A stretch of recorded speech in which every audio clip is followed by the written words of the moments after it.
j'étais tout à l'heure, tantôt, j'ai vraiment ressenti dans mon esprit que le Seigneur disait à plusieurs personnes ce matin, durant ce petit moment de louange.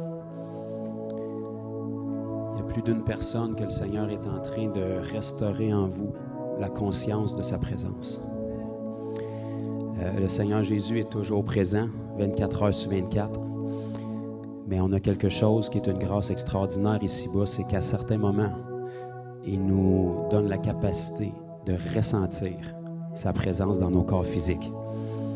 On peut le ressentir, ça c'est là où notre âme, pendant un court instant, connecte avec ce qui est en permanence dans notre esprit.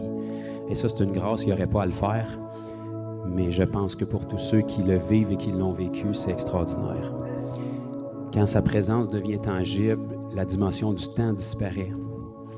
Les bruits disparaissent, les soucis disparaissent, on disparaît et on ne vit et on n'existe que pour celui qui nous a soufflé à l'existence. L'air autour de nous devient pesant, c'est palpable. Et ce que le Seigneur voulait que vous sachiez ce matin, c'est que quand vous expérimentez des moments comme ça, il veut juste que vous preniez conscience que ce que vous vivez pendant un court moment, c'est simplement une manifestation de ce qui est en permanence dans votre esprit. Ce n'est pas Dieu qui se manifeste soudainement ou qui apparaît soudainement. Sa dimension, votre esprit est connecté avec 100% du temps. Dans notre esprit, si on arrive à y entrer, lorsqu'on est en Jésus-Christ, cette présence-là est là à chaque moment de chaque jour. Mais pendant un court moment, à certains instants de votre vie, ça n'arrive pas par hasard. Lorsqu'on cherche sa présence, lorsqu'on s'approche de lui avec un cœur sincère, notre âme arrive à s'aligner avec ce qui se passe dans notre esprit.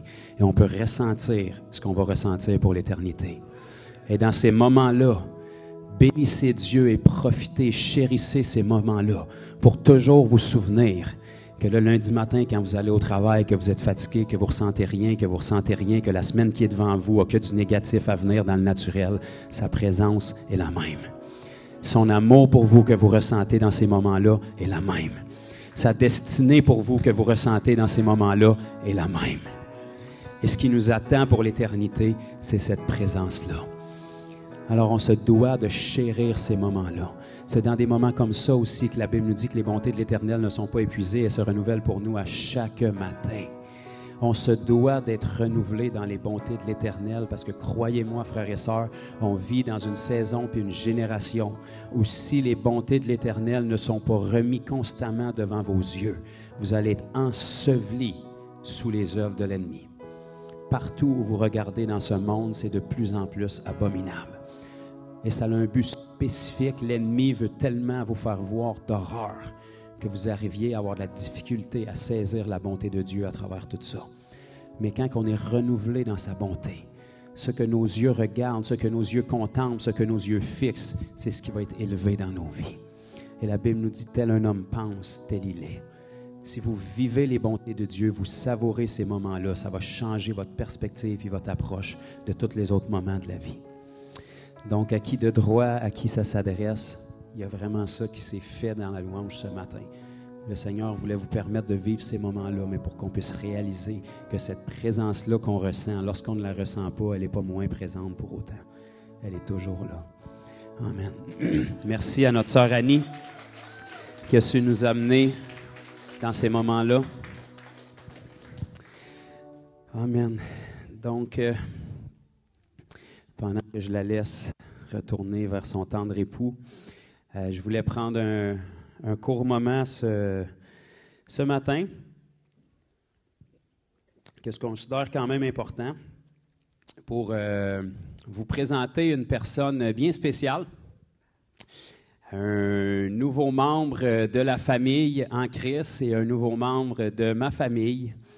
Et c'est notre petit bébé que j'aimerais prendre le temps de vous présenter. Si c'est possible, non, c'est pas possible parce qu'il est en train de boire. On trouvera un moment pour vous le présenter autrement. Il a décidé qu'il faisait son horaire. Mais il est arrivé lundi dernier à 5h28 du matin. Il s'appelle Maël.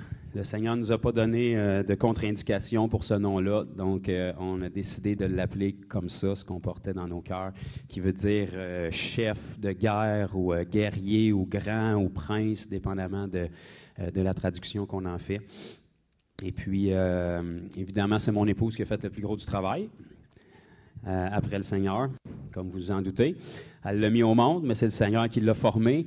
Juste ça, en soi, ça devrait être troublant pour n'importe quelle personne qui ne veut pas croire en Dieu, de croire qu'un Dieu, sans que la mère fasse nécessairement d'efforts spécifiques, va former un être vivant en quelques mois dans son ventre. Un Dieu qui a tellement été capable de penser aux détails. Lorsqu'on pose nos regards sur un enfant, un bébé naissant, de voir comment Dieu était assez sage pour mettre le nez à la place du nez au lieu de la place des oreilles. Il nous a donné une bouche, il nous a donné 2 yeux. Il a même pris le temps de former des plis sur nos doigts pour que le doigt soit capable de plier.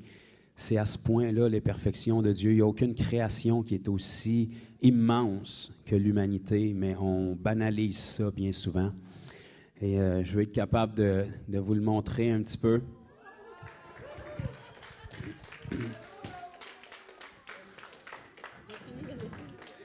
Voilà. Le bedon bien rempli, c'est sa première fois devant les caméras. Je ne sais pas comment il va prendre ça. Ça n'a pas l'air à le stresser trop. Donc, il est arrivé, comme j'ai dit, lundi matin dernier à 5h28 dans un poids de 9 livres et 3 onces. Donc, vraiment, félicitations à la maman.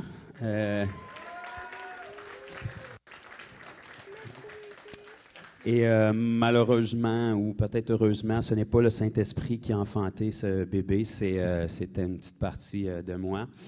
Et puis, je ne sais pas si la maman veut partager un petit peu l'accouchement. Je m'en doutais. Je vais faire un effort. Je vais faire ça vite parce que j'aime pas tant parler au micro. Juste quelques jours avant, peut-être une semaine et demie, Julie, qui est là, a dit « J'ai quelque chose pour toi ». Puis là, elle me partage un livre d'une Américaine chrétienne qui a eu 3 enfants, puis sans douleur, là, vraiment là, miraculeusement. Et là, elle me partage ça. Je dis, il n'y a pas d'hasard avec Dieu, hein? Merci Seigneur. J'ai commencé à le lire, puis j'ai vraiment été touchée parce que, dans le fond, j'ai vu qu'il y a des choses qu'on comprend quand on est chrétien, mais on ne comprend pas toutes. Hein? Puis on dirait que c'était vraiment une révélation qu'on a le contrôle, puis on peut déclarer par-dessus les contractions, les douleurs, sur toutes. Puis moi, je suis un petit peu arrêtée là-dessus dans les accouchements, les grossesses que j'avais vécu avec les autres. J'ai eu quand même un petit peu de difficulté, surtout la première. Mais bref, ça m'a vraiment touchée, puis j'étais tellement bénie en lisant ce livre-là. Et tu veux prendre, chérie?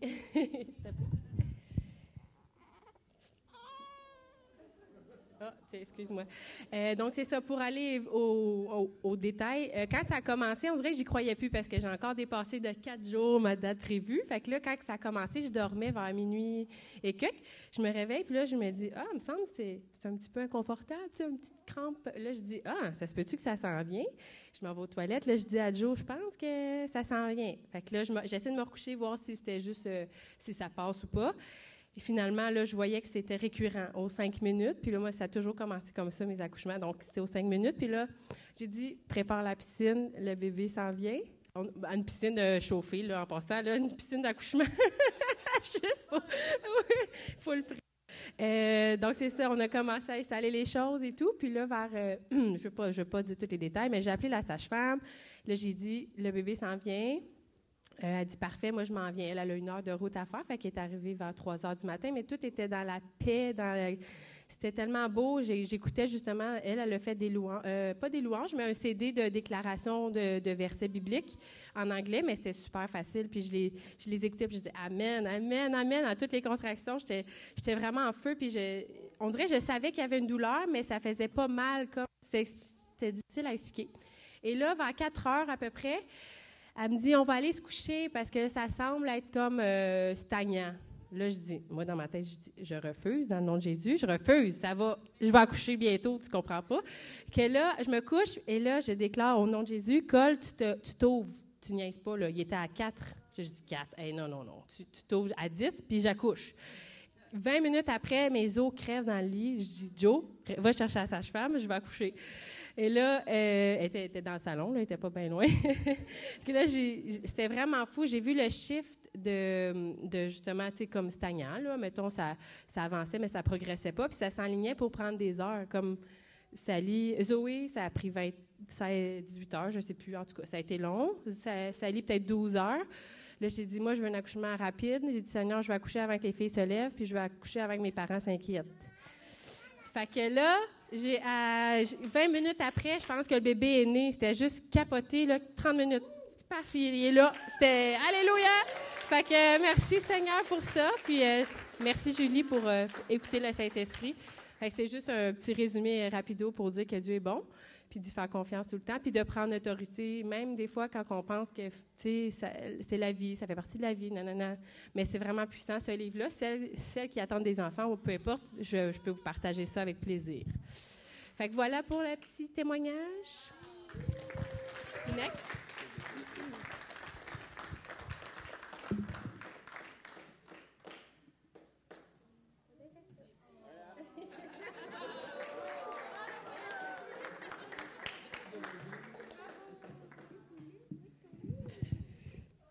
Donc, on est comblés. Merci Jésus pour ça.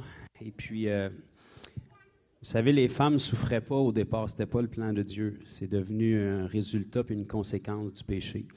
Donc, je crois que même si ça demande un effort d'enfanter quoi que ce soit dans la vie, il y a moyen que le Seigneur intervienne favorablement pour les femmes. Donc, si ça peut vous encourager. Et puis, on a vraiment pu prier librement, puisque c'est notre bébé, on fait ce qu'on veut, puis on est chez nous. Fait qu'on a prié librement devant la sage-femme, qui était tout seul avec nous, qui n'avait pas le choix d'entendre parce que ses renforts n'étaient pas arrivés. Donc, ses meilleurs renforts, c'était moi puis Jésus. Donc, ça a été vraiment une opportunité de pouvoir lui témoigner aussi. Donc, on bénit le Seigneur vraiment pour cette haute, selon ce que la Bible dit, merveilleuse créature, comme chacun d'entre vous. Le diable veut bien nous le faire oublier en vieillissant bien souvent. Mais la Bible dit, je te loue de ce que je suis une créature si merveilleuse. Tout simplement parce que notre Créateur est merveilleux, puis il nous a créés à son image et à sa ressemblance. La vie nous amène souvent à prendre des choix qui nous en éloignent, mais fondamentalement, il nous a créés pour qu'on lui ressemble. Et quand il remet son esprit en nous, eh bien, le travail se commence pour qu'on soit façonné à son image. Amen. Donc, on va passer à une autre étape super importante de la journée. On va faire quelque chose ce matin qui est vraiment biblique, parce qu'on essaie de faire des choses bibliques ici en tant qu'Église. C'est quelque chose qui est très peu souvent fait, trop peu souvent fait à mon avis dans, disons, l'Église moderne. Et puis, je vais vous lire un passage biblique pour que vous soyez convaincus que c'est biblique aussi, tout en vous partageant un peu le processus qui nous a amené à ça. Il y a une sœur récemment avec nous ici dans l'Église qui a pris, gloire à Dieu, qui a pris conscience d'un besoin qu'il y avait d'un couple qui est ici, qu'on aime beaucoup. Et puis, on est là pour ça, en tant qu'Église, en tant qu'équipe aussi, être à l'affût des besoins. Parce que l'Église n'est pas juste là pour remplir un local une fois par semaine ou remplir une maison dans la semaine. Elle est là pour rencontrer le plus grand des besoins, qui est que les gens connaissent Christ, mais elle est là aussi pour se supporter les uns les autres. Et l'honneur, le respect, l'amour et l'entraide entre frères et sœurs est très important aussi. Donc, lorsqu'on sème dans le royaume de Dieu, il y a différents aspects que le Seigneur nous donne dans sa parole. Il nous demande évidemment de supporter les ministères qui nous apportent la parole. Il nous demande de faire des aumônes. Évidemment, ceux qui n'ont pas de nourriture puis qu'on peut les aider, on veut les aider. Ceux qui n'ont pas de vêtements, qu'on peut les aider. Le Seigneur veut qu'on les aide, ça s'appelle des aumônes. Et la Bible nous enseigne aussi à s'entraider entre nous en tant que frères et sœurs. Il s'agit qu'il y ait une égalité. Si tu as puis l'autre est dans le besoin, bien, même si tu n'as pas beaucoup, donne ce que tu as pour aider. Et puis, il y a un autre principe aussi qu'on va lire dans la parole dans 1 Timothée, chapitre 5, et le verset 17. Puis cette sœur-là nous a partagé un peu le besoin qui était venu à ses oreilles, qu'elle avait pris connaissance, qu'elle avait pris conscience. Et puis on a dit, bien voilà une belle opportunité de pouvoir bénir le Seigneur en semant dans un besoin. Parce que quand on bénit des enfants du Seigneur, c'est le Seigneur qu'on bénit aussi.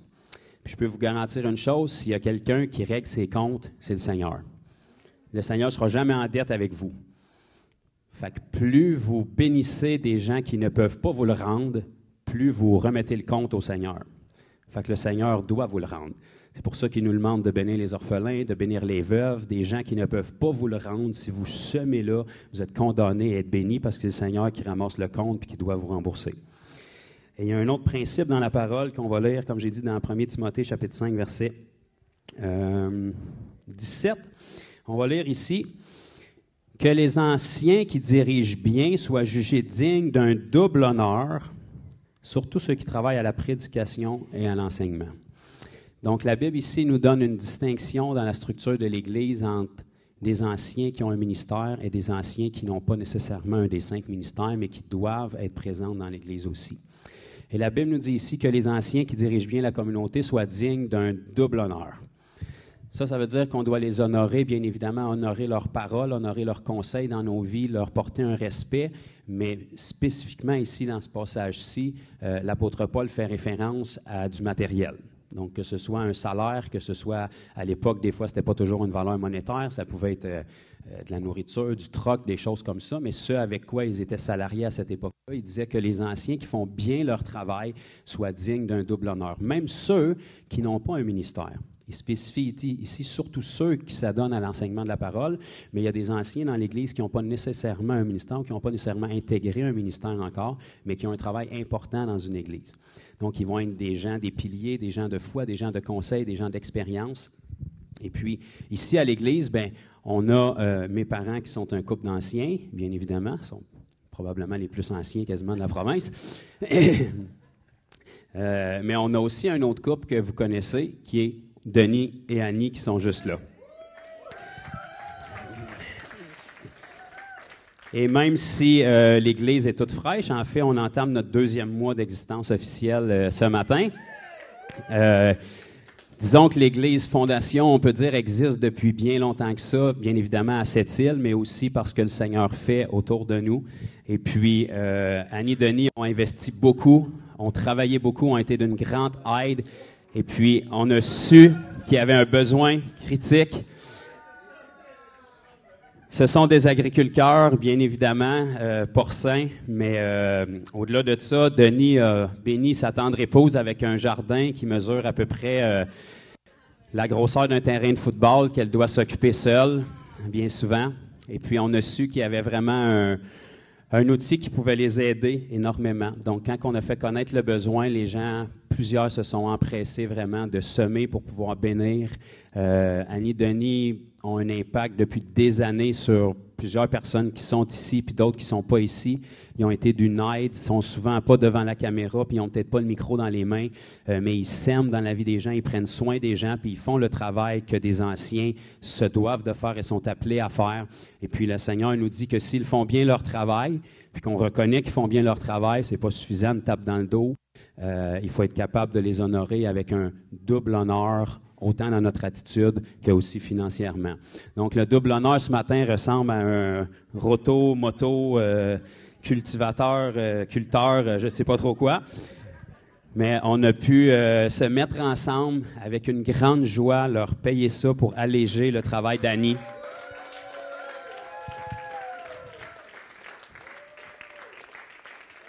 Et puis, on a même un bonus en surplus ici qu'on veut vous remettre. Donc, vous pouvez venir. Et puis, je vais pas tout dévoiler vos choses, mais je vais vous laisser déballer ça ensemble ici, qui vient vraiment de notre cœur.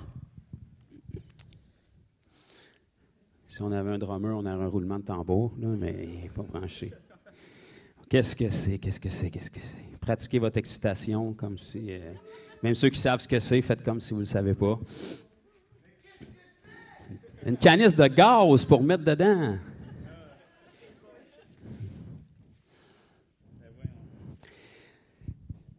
Petite attention supplémentaire. Ça, c'est le nom de tous ceux qui ont participé. Peut-être d'autres auraient voulu puis n'étaient pas en mesure de le faire, mais ça, c'est ceux qui ont pu le faire.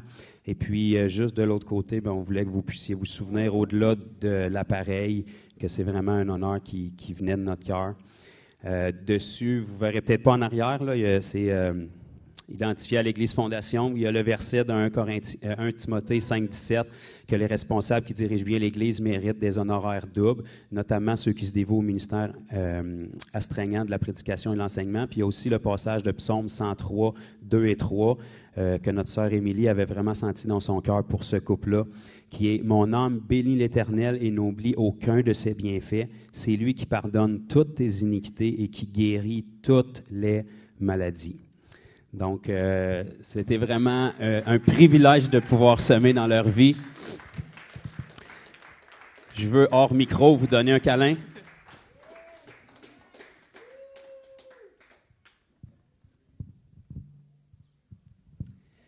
On vous aime en tant que personne, ça je pense que vous le savez, mais je vais parler pour moi personnellement.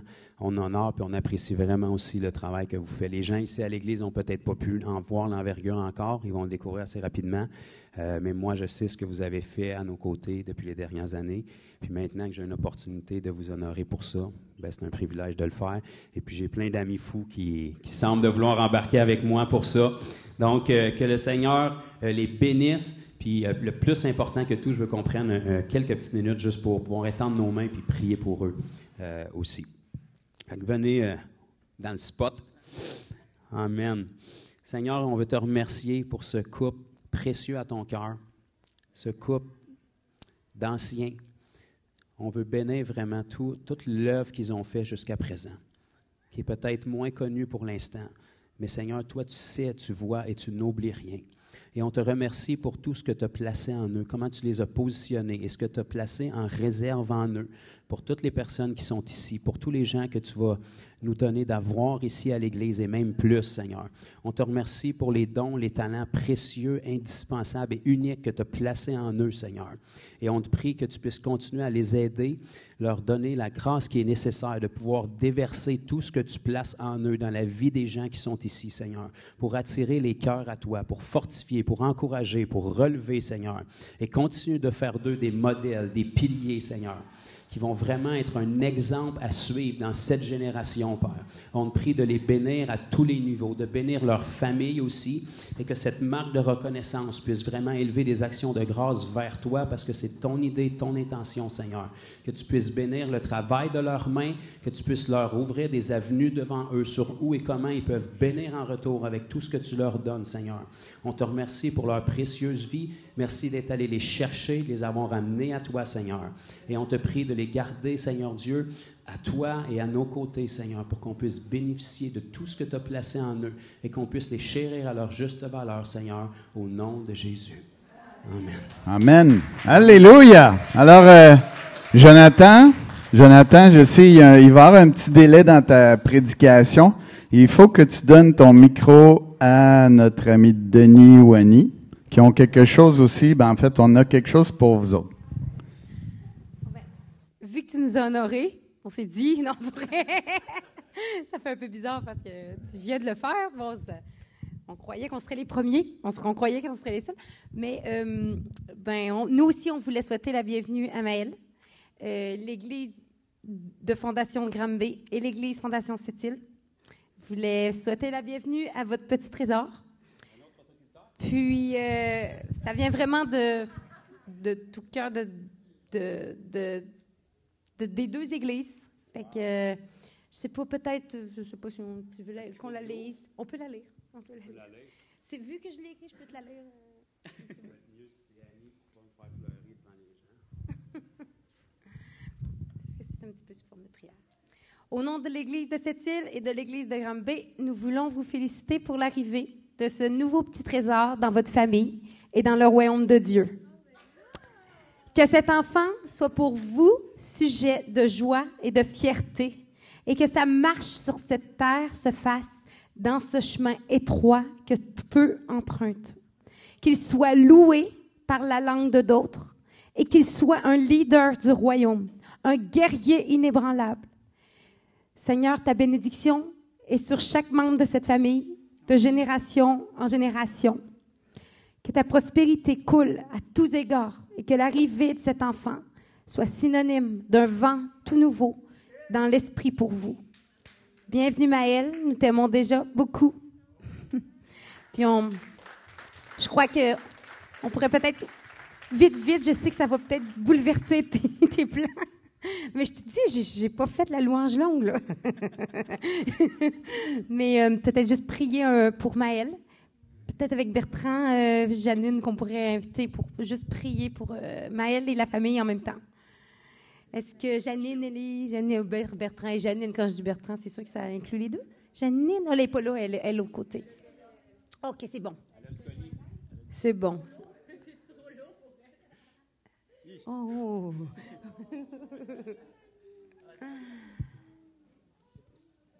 Oh non, on l'a réveillé.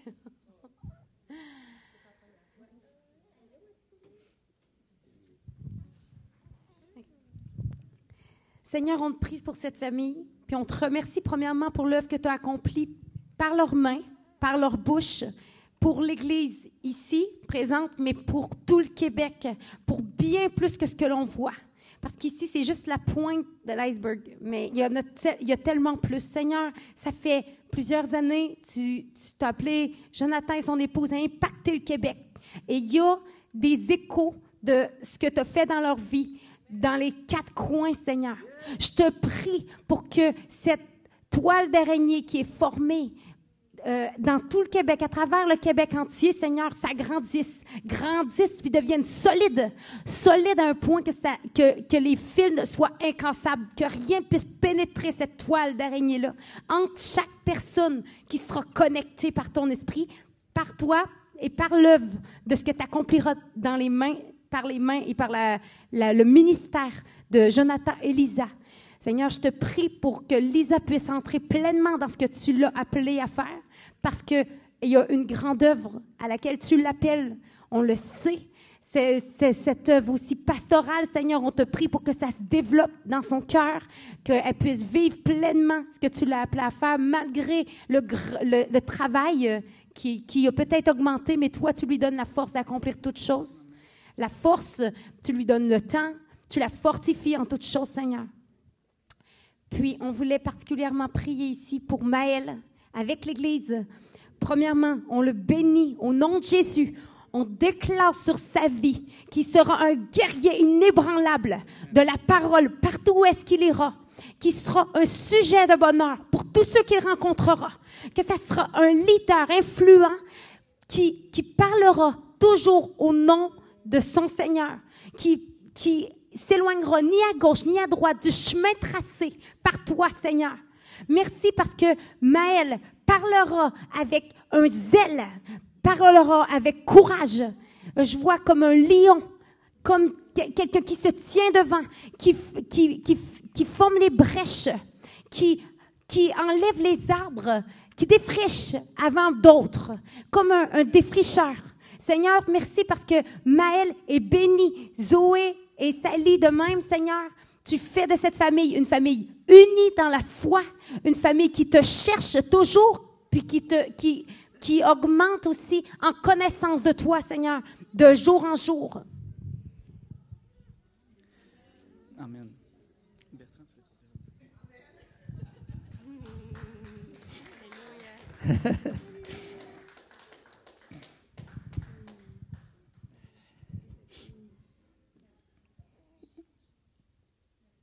Merci Jésus. Au nom précieux de Jésus-Christ, on relâche sur ce couple, ce petit bébé qui s'appelle Maëlle. La bénédiction, Seigneur, puisse les accompagner. Merci au nom de Jésus-Christ pour la manière que tout est arrivé, Seigneur. Nous savons que c'est ta main puissante que tu as mise sur eux, pour cet enfant. Qu'il puisse grandir dans tes voies maintenant et devenir un puissant homme de Dieu dans le nom de Jésus-Christ pour secouer le Québec. Seigneur, nous croyons que tu planifies les choses avec cette fondation de l'Évangile ici à Green Bay. À cette île, plusieurs autres places sont en train de s'ouvrir. Nous te remercions de tout cœur et nous savons, Seigneur, qu'un move de Dieu est rentré dans la province de Québec. Et tu vas faire ce que tu m'as montré, Seigneur, en 2004, que des vagues extraordinaires, les plus hautes au monde, vont descendre sur la nation du Québec. Et des milliers, des millions d'hommes vont être sauvés. Et ta puissance va être manifestée glorieusement. Parce que toi, Seigneur, tu as décidé de garder le Québec pour la fin. Mais on s'attend à des choses grandioses parce que tu es un Dieu suprême, un Dieu extraordinaire. Merci, Seigneur, d'avoir laissé couler l'eau vive de ta parole sur la province. Et tu m'as dit, Seigneur, que c'était pour laver les impuretés des Québécois. Et c'est ça que tu vas faire avec ta parole. Tu vas susciter, Seigneur, des prédicateurs alentour de la province, partout, des milliers, pour faire couler cette eau vive de la parole, cette eau sainte et puissante dans toute la nation du Québec. Au nom de Jésus-Christ, on bénit la famille. À Jonathan. Amen. Amen. En fait, je voulais juste rajouter quelque chose. L'idée de départ aussi, on a eu notre sœur Isabelle qui avait créé un petit groupe au début pour bénir justement Maëlle. Puis après ça, on a vu apparaître un groupe sur Messenger par François Nadeau, dire on a une idée, il faut bénir absolument Maëlle puis sa famille. Fait que on a pu ramasser un montant d'argent avec l'église de Sept-Îles, l'église de Granby. Puis, je crois aussi qu'il y a beaucoup de monde qui vous ont donné directement. Fait qu'il y a juste le Saint-Esprit qui va connaître le montant, puis vous. Fait qu'on n'en a aucune idée de combien il s'est ramassé, à part l'idée que je sais que moi j'ai en main. Mais sinon, le reste, on ne sait pas. Fait que vous allez recevoir un beau virement Interac dans votre compte. Fait que, amen. Gloire à Dieu pour ce bébé, gloire à Dieu pour cette famille. Merci à vous tous, toute l'Église. Sans vous, ça ne serait pas possible. Sans Dieu aussi. Merci infiniment. Un câlin encore. Je ne peux pas donner des câlins à tout le monde, mais en esprit, c'est comme si je vous en donnais. Merci beaucoup pour ça. Merci pour l'initiative. Puis je veux rajouter, pour ce qui concerne Annie et Denis, c'est important de donner aussi l'honneur où est-ce qu'il en est dû. C'est notre sœur Émilie, puis son époux qui ont initié le tout, qui ont travaillé pour aller chercher ça, qui ont fait la plaque qu'on vous a donnée. C'est Émilie qui a pris conscience du besoin, qui l'a présenté, et nous, on a juste répondu à l'appel. Mais on veut aussi bénir le Seigneur pour son cœur, leur générosité en temps aussi, de pouvoir faire ça. Ouais, une belle photo avec. Donc, wow, ben...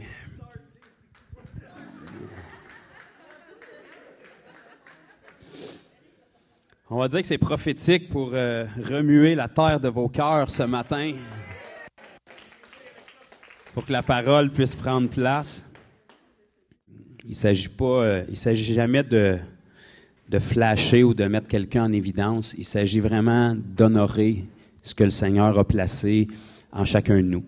Et vous savez, chacun d'entre nous ici, ou chacun d'entre vous, vous pourriez être honoré aussi, parce qu'on a toute la même valeur aux yeux de Dieu. Mais de découvrir cette valeur-là qu'on a à ses yeux, ça nous aide à être capable de la mettre à la disposition des autres. Parce que peu importe qui est-ce que Dieu a fait de vous, ce qu'il a fait de vous, il le fait pour les autres. Il l'a fait pour que vous puissiez combler un besoin que les autres ont, qui fait qu'on a besoin les uns des autres. Et c'est le Seigneur qui a voulu ça comme ça. Donc, merci Jésus pour ça. On va essayer d'aller dans la parole encore un peu avec le temps qui nous reste ce matin. J'ai eu vraiment, j'ai eu déjà de toute façon, depuis le début, les directions à travers lesquelles le Seigneur voulait amener l'Église, du moins pour le départ. Et maintenant, pour cette 8e semaine, il y avait une thématique que le Seigneur voulait que je vous apporte. Je pense qu'on est encore dans les fondations, ces thématiques avec l'Église, mais depuis le début, j'établis vraiment des fondements, des fondations sur lesquelles... je veux que vous soyez conscients d'une chose que je vous apporte ici depuis le début. Si j'avais rien à vous dire, je resterais dans ma place ou je fermerais la bâtisse. Si je vous apporte quelque chose ici, c'est parce que c'est quelque chose que le Seigneur m'a révélé, que j'ai mis en pratique dans ma vie, que j'ai vu que ça fonctionnait, que je l'ai testé sur le long terme, que je l'ai enseigné à d'autres et que j'ai vu les fruits dans leur vie aussi. Donc, ce que je vous apporte ici, c'est pas un essai-erreur. Pour l'instant, du moins, c'est une garantie. Tout ce que je vous apporte depuis la première semaine, si vous le prenez, même si vous y croyez pas, là, pensez que je suis fou, ça me dérange pas, là, osez l'appliquer dans votre vie, parce que vous voyez que c'est écrit dans la parole, puis je vous garantis le succès, une vie forte, une vie de maturité, une vie où vous voyez le Seigneur agir, une vie d'intimité, c'est assuré. Et un autre point de ça que le Seigneur voulait que j'apporte ce matin, c'est être guidé par le Saint-Esprit. Donc ça, c'est quelque chose que j'ai l'impression qui est très, très, très populaire de nos jours. Je pense que c'est un titre qu'on voit apparaître à peu près sous toutes ses formes. Mais ça va être important de tuer quelques vaches sacrées en chemin ce matin puis démêler les cartes un peu. Parce que souvent, les gens qui disent être guidés par le Saint-Esprit, quand tu les vois aller, tu aimerais mieux pas être guidé par le Saint-Esprit parce que tu veux pas vraiment ressembler à ce qu'ils font dans leur vie, ou tu espères que le Saint-Esprit fera pas dans ta vie ce qu'il fait dans leur vie. Donc, de toute évidence, si le Saint-Esprit nous guide dans nos actions, dans nos paroles, dans nos décisions, il ne peut qu'avoir un seul résultat possible. Puis là, c'est pas une boîte de suggestions, c'est ressembler à Jésus. Si l'Esprit te guide à ressembler à quelqu'un d'autre qu'à Jésus, allume tes lumières, c'est pas l'Esprit qui te guide. Ça peut être un esprit qui te guide, mais c'est pas le Saint-Esprit qui te guide. Parce que le Saint-Esprit vient pour rendre témoignage à Jésus-Christ et vient te façonner à son image. Donc, si l'Esprit te guide depuis 30 ans puis qu'il te guide tellement que tu tournes en rond puis tu es à la même place, c'est pas l'Esprit qui te guide. Ou bien tu n'écoutes pas ce qu'il te dit. Donc, si tu es à l'écoute du Saint-Esprit, il va y avoir une croissance à l'image de Christ. Et l'Esprit, il n'est pas en pédagogique puis en pause, là. Il est constamment à l'œuvre. Donc, une vie chrétienne ne peut avoir que deux options possibles. Ou tu abandonnes tout, tu t'en vas dans le monde, puis tu en profites parce que tu n'as pas beaucoup d'années ici, puis tu péris pour l'éternité, ou tu es à fond pour le Seigneur, puis tu progresses constamment. Il faut être conscient que dès le moment qu'on ne progresse pas, on régresse. Dès le moment où on ne progresse pas avec le Seigneur dans notre relation avec lui, on régresse. Il n'y a pas de point mort, il n'y a pas de stabilité. Si tu n'avances pas vers l'image de Christ, automatiquement, tu es en train de t'en éloigner. Bon. Fait qu'on va essayer d'apporter quelques versets pour qu'on ait plus qu'un 3/4 d'Amen d'ici la fin. Puis, comme la fondation doit être placée au bon endroit, puis que le livre dans la parole qui nous place une fondation pour l'Église, c'est le livre des Actes, mais on va encore être dedans aujourd'hui. Parce que les premières personnes de la Nouvelle Alliance à être guidées par le Saint-Esprit, c'est l'Église primitive qui nous est décrite dans le livre des Actes. Donc, dans les Épîtres, par la suite, on voit leur vie, comment est-ce qu'ils ont été instruits, mais on ne voit pas vraiment comment ils vivaient au quotidien, comment ils prenaient leurs décisions. La Bible, ça ici, ça c'est la meilleure en plus, c'est un couvert en cuir, super beau. La meilleure Bible, c'est celle que vous lisez en passant. Donc, cette Bible-là, c'est la parole de Dieu. C'est pas un poème, c'est pas un concept, c'est littéralement la parole de Dieu. Tu veux que Dieu te parle, c'est extraordinaire, rouvre la Bible. Il te parle. Lis avec les virgules s'il faut, il te parle. C'est la parole de Dieu. Que la parole de Dieu soit dans la bouche de Jésus ou dans ma bouche, ça n'a pas rapport avec la personne, ça a rapport avec la parole. Donc, c'est la parole de Dieu. Cette parole-là, elle nous rend témoignage à Jésus. Et cette parole-là est faite pour qu'on la vive. Et dans le livre des Actes, quand l'Église a débuté, au cas où vous ne le saviez pas, vous rouvrez au chapitre 2, elle a été fondée par le Saint-Esprit. La venue du Saint-Esprit dans la chambre haute, c'est ce qui a fondé l'Église. Le Saint-Esprit est venu en accomplissant la promesse que Jésus avait donnée. Parce que Jésus a dit, il est préférable pour vous que je m'en retourne auprès du Père, car je vous en enverrai un autre. Imaginez ça, là. Imaginez Jésus qui dit ça à, on va dire, 11 hommes qui ont vécu à peu près 24 heures sur 24 avec lui pendant plus de 3 ans. Il leur dit, c'est avantageux que je parte. Arrête la phrase là, mettons là. Imagine-toi les points d'interrogation dans les yeux des gars. Hein? T'es la meilleure chose qui est arrivée dans notre vie. En fait, on n'était rien, puis depuis que t'es là, on est tout. Il faut en profiter parce qu'on ne sait pas si on va vivre demain, vu la persécution. On ne sait pas où est-ce qu'on va être dans notre journée. On sait que chaque journée avec toi est excitante, puis on sait qu'on va être persécuté.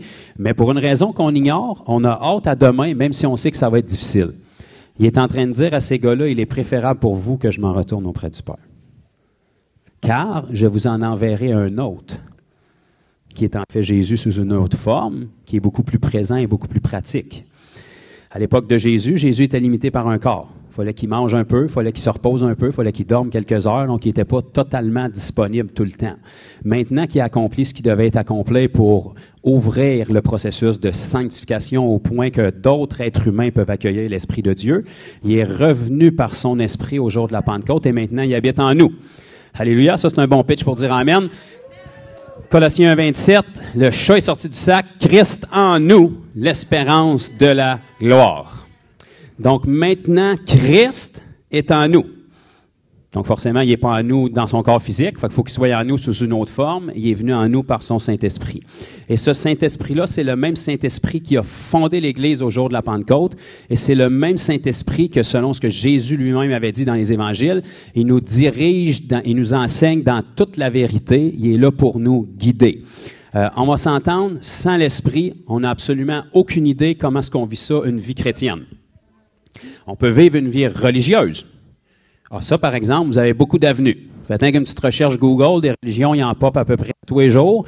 Si vous voulez, vous trouvez 2-3 adeptes, un nom, puis vous en partez un après-midi, une religion. Puis vous pouvez dire aux gens comment vivre. Le problème, c'est que ça ne marchera pas. Par contre, le Saint-Esprit, c'est le seul qui peut être capable de diriger notre vie chrétienne puis nous dire ça ressemble à quoi? Être un petit Christ, ou un enfant de Dieu, ou quelqu'un qui porte le Christ, eh bien, à ce moment-là, il faut être capable d'entendre qu'est-ce qu'il y a à nous dire.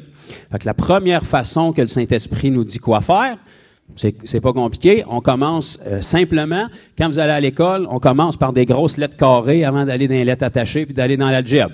C'est la même chose spirituellement. Quand vous venez à Christ, le Seigneur commence à vous diriger par son esprit avec la chose la plus simple, la parole.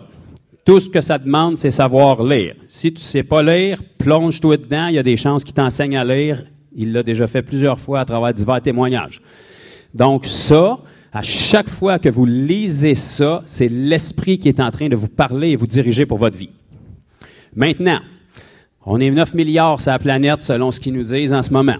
Évidemment, la Bible ne peut pas être spécifique pour tous les points de vos vies à vous. Cette Bible-là va vous donner la volonté de Dieu, le cœur de Dieu, ses intentions, sa nature et votre destination finale. Mais elle ne vous dira pas quelle couleur de voiture acheter, quelle céréales manger ce matin, dans quelle hypothèque investir. Ça, c'est des choses spécifiques pour chacune de vos vies. Donc, je pense qu'en tant qu'enfant de Dieu, si on aime vraiment le Seigneur, la première chose qu'on désire lorsqu'on vient à Christ, premièrement, c'est que Dieu nous parle. Tout le monde veut entendre la voix de Dieu. Tout le monde veut que Dieu leur parle. Et tout le monde veut, idéalement, si c'est possible, rentrer dans l'appel que le Seigneur a pour lui ou pour elle. Est-ce que je parle à quelqu'un ou quelqu'une ce matin? Donc, si vous ne voulez pas entendre la voix de Dieu, c'est parfait, c'est le temps pour vous de quitter. Si on est ici, c'est parce qu'on veut entendre Dieu nous parler. Et dans chacune de nos vies, le rêve et le désir le plus grand de chaque enfant de Dieu, c'est d'entendre la voix de son berger. Donc, on veut que Dieu nous parle, puis on veut pas perdre notre temps ici. On veut faire ce qu'il a écrit sur nos vies. On veut découvrir notre appel. Je sais pas, ça doit être une des choses que j'ai entendues le plus souvent dans mes dernières années avec le Seigneur, c'est « Je cherche mon appel. C'est quoi mon appel? C'est quoi tu penses mon appel? » Bon. Fait que là, on va mettre un point vraiment clair et simple ce matin, puis on va le regarder dans les Écritures. Vous allez voir comment être guidé par le Saint-Esprit pour entrer dans votre appel, dans ce que le Seigneur veut pour votre famille, ce que le Seigneur veut pour vos finances, ce que le Seigneur veut pour tous les aspects de votre vie. C'est quelque chose qui est vraiment simple comme principe. On a voulu vous compliquer la chose parce que c'est très rentable de vendre 1001 conférences pour essayer de vous rendre ça comme plein d'échelons à gravir, mais c'est simple, puis être guidé par l'Esprit, là, ça devrait pas être weird puis bizarre. On a l'impression des fois que quand l'Esprit te guide, là, faut que tu sois bizarre. C'est comme si c'était un nuage, puis tu tombes en transe, puis tu as une conversation avec quelqu'un, puis d'un coup, il déconnecte. Attends un petit peu, l'Esprit me parle.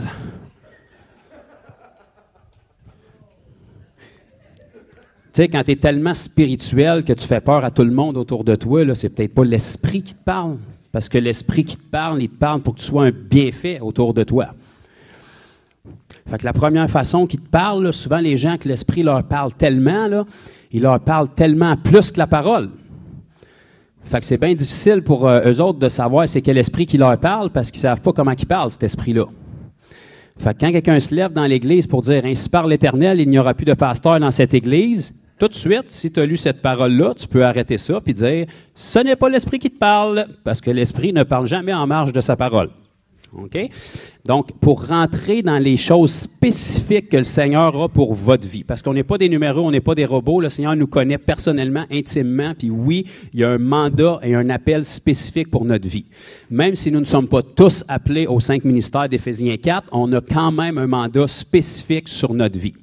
Mais pour être capable d'entendre le mandat spécifique sur notre vie et d'entrer efficacement dans les choses spécifiques que le Seigneur a sur notre vie, inévitablement, il faut commencer par entrer dans les choses générales qu'il y a sur notre vie.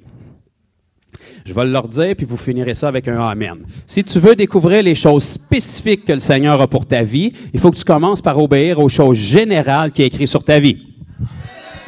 Merveilleux. Donc, tout premièrement, la parole t'enseigne que tous sont péchés, sont privés de la gloire de Dieu, puis que ta destination ultime, c'est la mort éternelle, pas parce que Dieu est mauvais, parce que tu le mérites, parce que le salaire du péché, c'est la mort. La mort, c'est un salaire. Tu as travaillé pour le péché toute ta vie, le salaire que tu vas avoir, c'est la mort. Mais, la bonne nouvelle, c'est que le don gratuit de Dieu, c'est la vie éternelle en Jésus-Christ, notre bien-aimé Seigneur. Donc, ça commence par ça. Fait qu'il faut que tu commences par faire cette étape-là si tu veux être capable d'entrer dans plus de choses. Maintenant, quand tu fais cette étape-là, il y a une autre volonté très générale de Dieu dans sa parole, c'est qu'il fait de toi un ambassadeur de Christ. Donc, tu ne t'appartiens plus à toi-même, c'est pas ton corps, c'est pas tes décisions, c'est pas ta vie, ça c'est le monde qui a inventé ça, ça n'a jamais été ta vie, tu n'as même pas le contrôle sur le souffle que tu viens de prendre, ni sur le prochain. La Bible te dit que c'est pas ton corps non plus. La Bible t'exhorte dans Romains chapitre 12, verset 1-2, à offrir ton corps en sacrifice vivant à l'Éternel, ce qui est pas extraordinaire, là. Ce qui est juste un sacrifice raisonnable. Aujourd'hui, on voit ça comme quelqu'un qui est vraiment spirituel, là. Non, ça devrait être la base. Tu ne t'appartiens pas. Ta vie, ton corps et tout ce que tu es appartient au Seigneur. Ça, c'est une volonté générale. Fait qu'en partant, tu veux savoir c'est quoi le ministère que le Seigneur a pour toi. Envoie-moi aux confins du monde prêcher à des foules de 1 million de personnes. Si tu n'es pas capable de prêcher à ton voisin, il ne te rendrait pas service de t'envoyer à l'autre bout du monde prêcher à des foules. Si tu n'es pas capable de traiter bien ta famille, il ne t'enverra pas au bout du monde pour scraper des familles là-bas aussi. Fait qu'il y a des principes généraux que Dieu nous demande d'appliquer dans notre vie. Et si on obéit à ça, il va pouvoir nous révéler davantage. Mais pourquoi est-ce que le Seigneur t'amènerait à un endroit où tu vas devoir combattre et courir contre beaucoup de difficultés si tu as de la misère et tu t'enfarges encore dans les craques du trottoir? Il faut que tu commences par obéir aux premières choses qu'il te demande. Et si tu remplis le mandat qu'il te donne dès le moment que tu es un enfant de Dieu, alors et seulement alors, il va pouvoir t'en révéler davantage. Le Seigneur, on veut souvent savoir c'est quoi notre destinée, mais si on n'est pas capable d'obéir à celle qui nous est révélée dans la parole, ce serait vraiment pas de nous rendre service, de venir nous rajouter un poids. Parce que peu importe l'appel spécifique qu'il y a sur votre vie, si vous n'êtes pas capable d'être un ambassadeur de Christ avant toute autre chose, vous ne serez jamais capable de remplir cet appel-là. Parce que peu importe l'appel auquel il vous a appelé, ça va impliquer de le faire en tant qu'ambassadeur de Christ.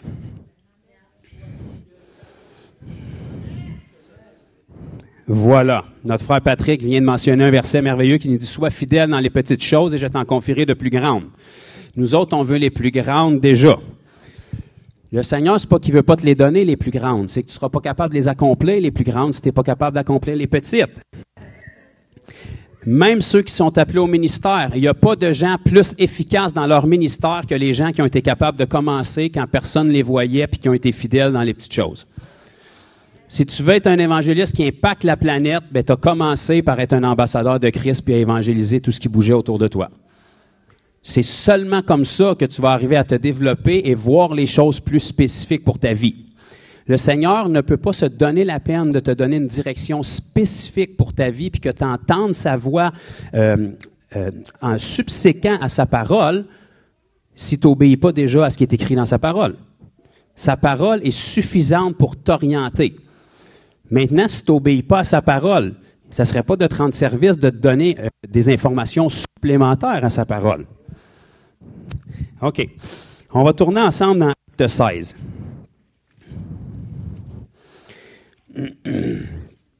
C'est bénissant quand même que le livre des Actes ait été appelé le livre des Actes. Donc, c'est Bénizet qui a été écrit aussi depuis longtemps. Parce qu'aujourd'hui, il n'y a absolument aucune chance qu'on aurait appelé ça le livre des Actes. On aurait sûrement appelé ça le débat des apôtres, la théologie des apôtres, les chicanes des apôtres, ou la plus grosse église de chacun des apôtres. Mais dans ce temps-là, ils ont appelé ça le livre des Actes. Puis ils se sont inspirés sur le fait qu'ils ont fait un livre, c'est Luc, entre autres, qui a répertorié les actes. C'est des actions, il a mis ça dans un livre, il a dit, on va appeler ça les Actes des apôtres. Fait que c'est ça qu'on s'apprête à lire. Et on va voir dans Actes chapitre 16, à partir du verset 4, un très, très beau modèle de comment est-ce que l'Esprit dirige.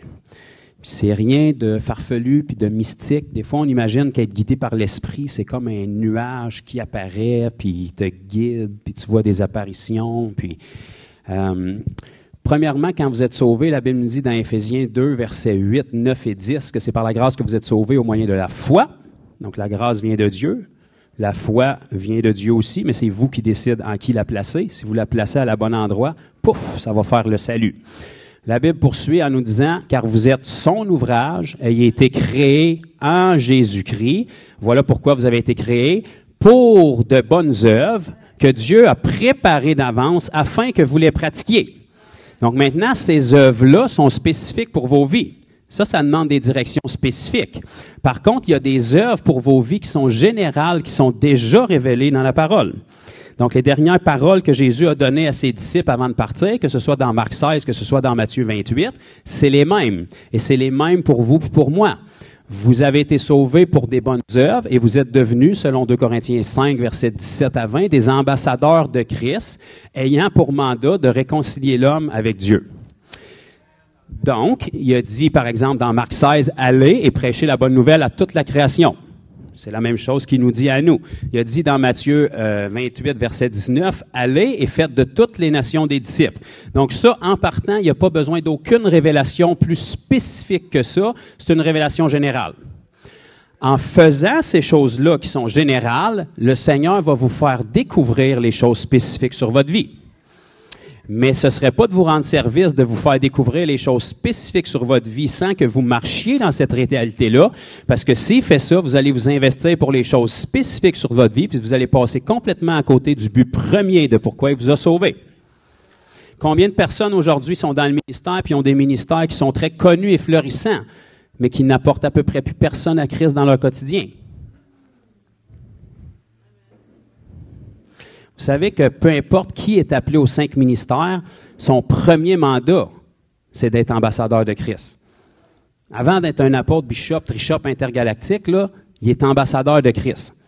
Il a le ministère de réconcilier l'homme avec Dieu, même s'il n'y a pas de micro dans les mains. Partout. Il a le ministère de faire des disciples avec sa famille aussi, comme avec l'Église. Avant d'avoir un mandat supplémentaire, c'est pour ça que la Bible nous dit « Ne vous mettez pas tous à enseigner, car ceux qui enseignent seront jugés plus durement », parce que là, on a une responsabilité des gens affectés positivement ou négativement. À ce mandat-là d'ambassadeur, ceux qui sont appelés au ministère ont un mandat qui se rajoute pour perfectionner les saints dans l'Église. Fait que quand tu es appelé au ministère, tu peux pas en avoir de problème, parce que les autres en ont assez pour toi. Il faut que tu portes ceux des autres. Fait que tu n'as même pas le temps d'en avoir pour toi. Tu peux même pas te permettre d'en avoir pour toi. Donc ça, c'est un poids supplémentaire. Mais le premier mandat de n'importe quel ministère, c'est d'être un ambassadeur de Christ. Ici, on va voir dans Actes chapitre 16, verset 4, Paul, qui avait le même mandat général que nous.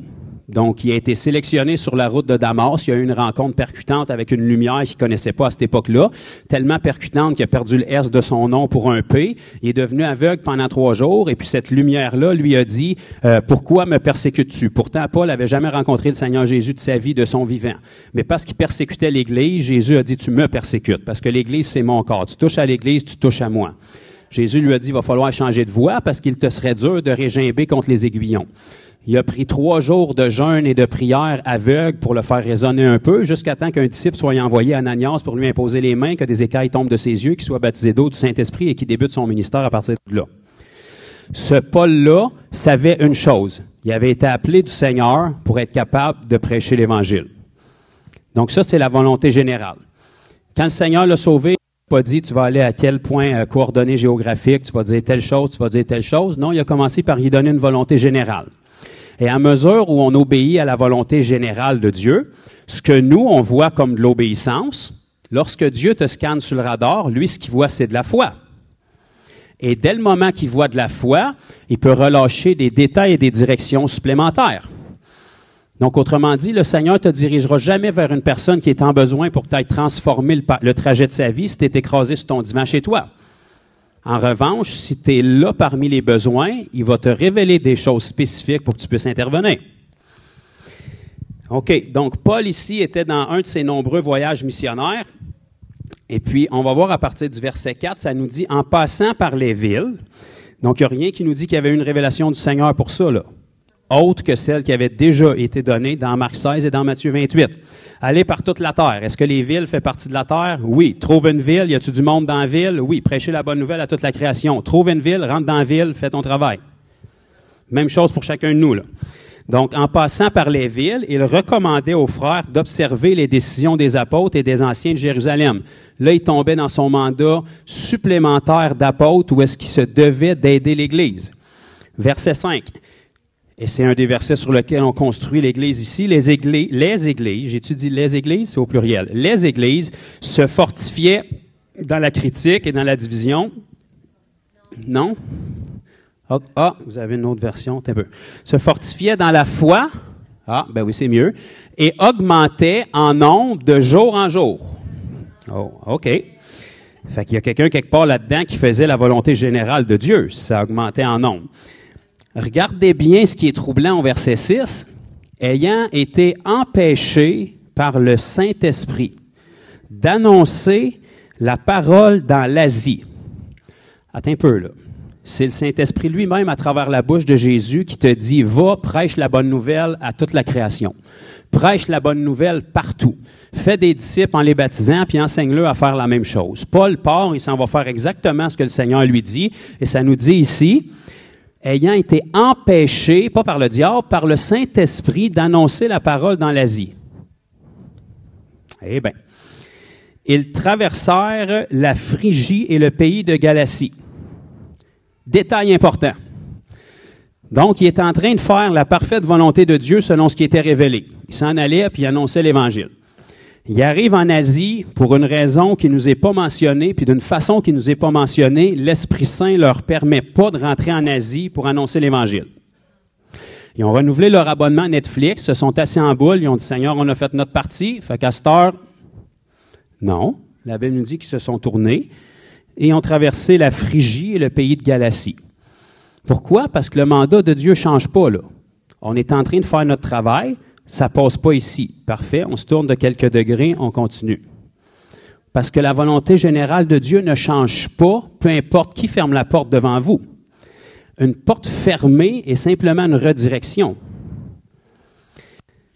Ils traversèrent la Phrygie, le pays de Galatie. Arrivés près de la Mysie, ils se disposaient à entrer en Bithynie. Sur quelle direction est-ce qu'ils se disposaient à faire ça? Encore sur la volonté générale de Dieu. Toutes ces villes-là, c'est des villes qui font partie de la planète Terre, qui ont besoin d'entendre l'Évangile. Donc, ils étaient accrochés sur le mandat général qu'il y avait. Mais l'Esprit de Jésus ne leur permit pas. Le même Jésus qui leur a demandé de faire ça, leur permet pas. Il est bipolaire et il est en crise cette journée-là. Paul avait trop fait de péché, il venait d'être à la rue, mis à pied cette journée-là. Chômage? Non, regardez qu'est-ce que Paul a fait. Ils franchirent alors la Mysie et descendirent à Troas. Ils continuent leur travail. Même s'il y a une porte qui se ferme, la mission ne change pas. On n'arrête pas puis se mettre en jeûne, en prière puis dire « Seigneur, il y a du combat spirituel qui doit être fait. » Non, tu vas combattre contre le Seigneur. Ça nous dit que c'est lui qui les a empêchés. La Bible nous dit empêcher. Avec le recul, quand on lit, on ne voit pas empêcher, on voit rediriger. Sans le savoir, en obéissant à la volonté générale de Dieu, il était guidé par l'Esprit de Dieu pour un but spécifique. Regardez bien qu'est-ce qui est arrivé parce qu'ils ont poursuivi leur travail en obéissant à la seule information qu'il y avait. Jusque-là, il n'y avait aucune direction spécifique. Aller par toute la terre, prêcher la bonne nouvelle. Les portes se sont fermées, ils ont continué à faire ce qu'ils savaient, jusqu'à ce que, pendant la nuit, au verset 9, Paul eut une vision. La raison pourquoi Paul a une vision, c'est parce qu'il a continué à obéir à la volonté générale de Dieu. S'il était retourné chez lui en pleurs, puis qu'il aurait abandonné le ministère parce qu'il avait des blessures, puis qu'il se sentait abandonné par le Seigneur, puis qu'il aurait parti une chaîne de prière dans l'Église avec 12 personnes blessées pour être capable de fortifier cette colère-là, jamais le Seigneur aurait pu lui révéler une vision. Parce qu'il était présent sur le terrain en obéissance à ce que le Seigneur leur avait déjà dit, là, le Seigneur a pu prendre la vision générale puis la volonté générale pour amener une vision plus spécifique. Ça nous dit, pendant la nuit, Paul eut une vision. Un Macédonien lui apparut et lui fit cette prière. « Passe en Macédoine, secours-nous. » Regardez bien, le grand apôtre Paul, qui a eu un grand esprit de discernement, ça nous dit, après cette vision, nous cherchons à nous rendre en Macédoine. Fait qu'il s'est dit, écoute, j'ai vu un Macédonien qui me priait d'aller en Macédoine. Coûte pas cher d'essayer, tant qu'être là. Fait qu'il est parti, puis il est allé là. Pourquoi le Seigneur le voulait là depuis le début? Est-ce que c'est parce que le Seigneur le voulait pas en Asie, en Phrygie, en Mysie? Non. Mais on va continuer à aller.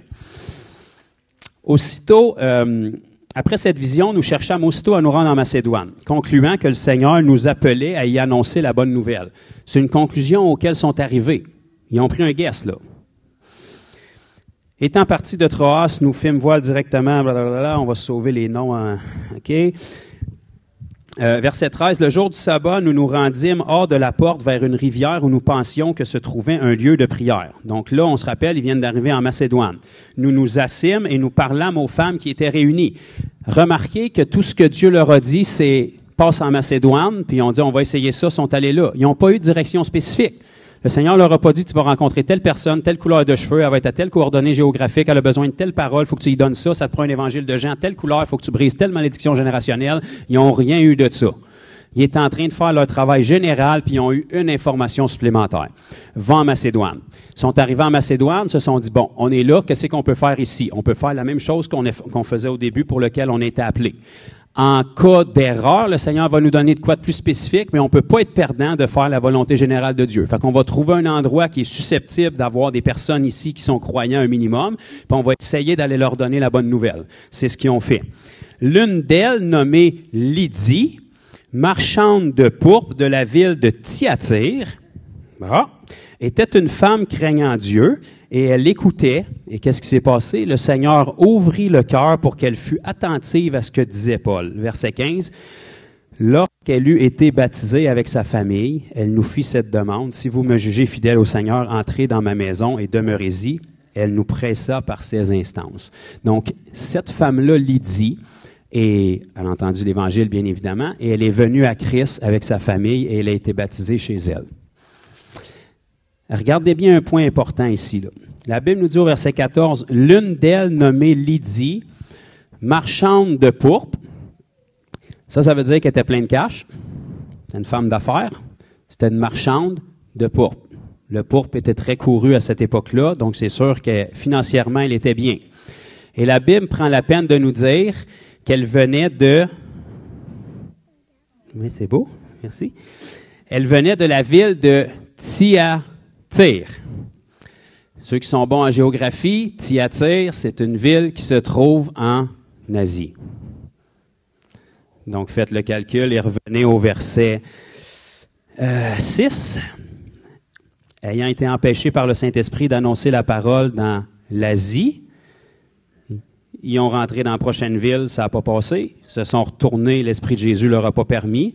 Et pendant qu'ils étaient en action, une vision dans la nuit, un Macédonien. Bon, tant que ça ne marche pas, on va essayer en Macédoine. Il arrive en Macédoine sans information supplémentaire. Il continue à faire la volonté générale de Dieu. Il tombe sur une femme. Cette femme-là est une femme influente qui venait de la région première auquel il voulait entrer. Est-ce que le Seigneur ne voulait pas qu'il rentre en Asie? Non. Il y avait une autre porte d'entrée pour l'Évangile en Asie. Cette femme-là qui a reçu Christ avec sa famille, lorsqu'elle est retournée de où est-ce qu'elle était, elle-même avec son influence, a pu apporter l'Évangile puis rouvrir une porte dans l'Asie. Ça, c'est être guidé par le Saint-Esprit. La seule information spécifique du Saint-Esprit que Paul et ses compagnons ont eue, c'est une vision avec un gars qui parlait de la Macédoine. Tout le reste, il n'y a eu aucune information supplémentaire. Comment est-ce qu'ils ont su quoi faire? Ils ont fait ce qu'ils savaient depuis le début. On va quelque part, puis on va quelque part jusqu'à temps qu'on puisse rentrer quelque part.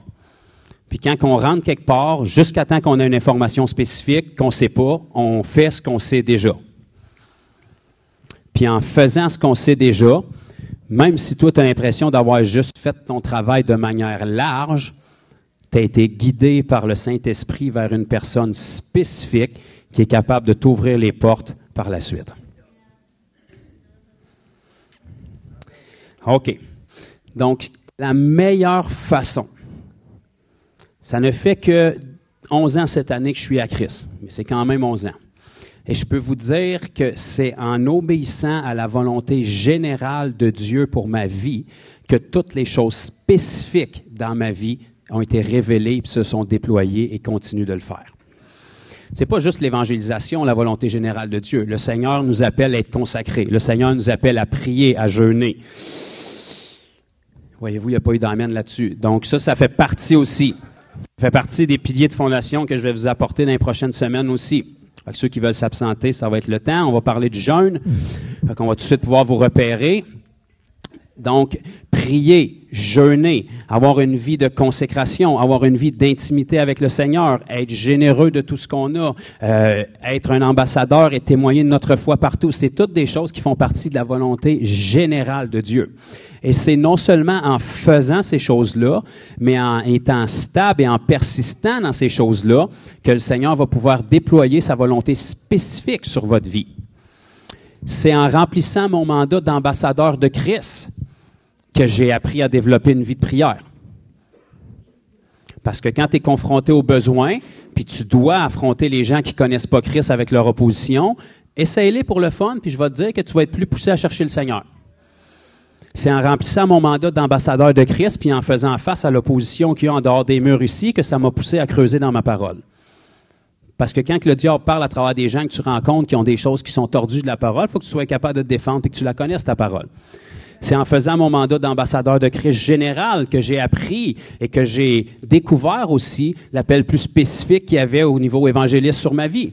C'est pas moi qui me l'ai nommé, c'est les gens en voyant les fruits de ma vie qui ont discerné ça sur ma vie. Mais c'est simplement en remplissant mon mandat général que ces choses-là plus spécifiques ont pu se déployer. C'est en faisant mon mandat général d'ambassadeur de Christ que j'ai trouvé ma femme aussi.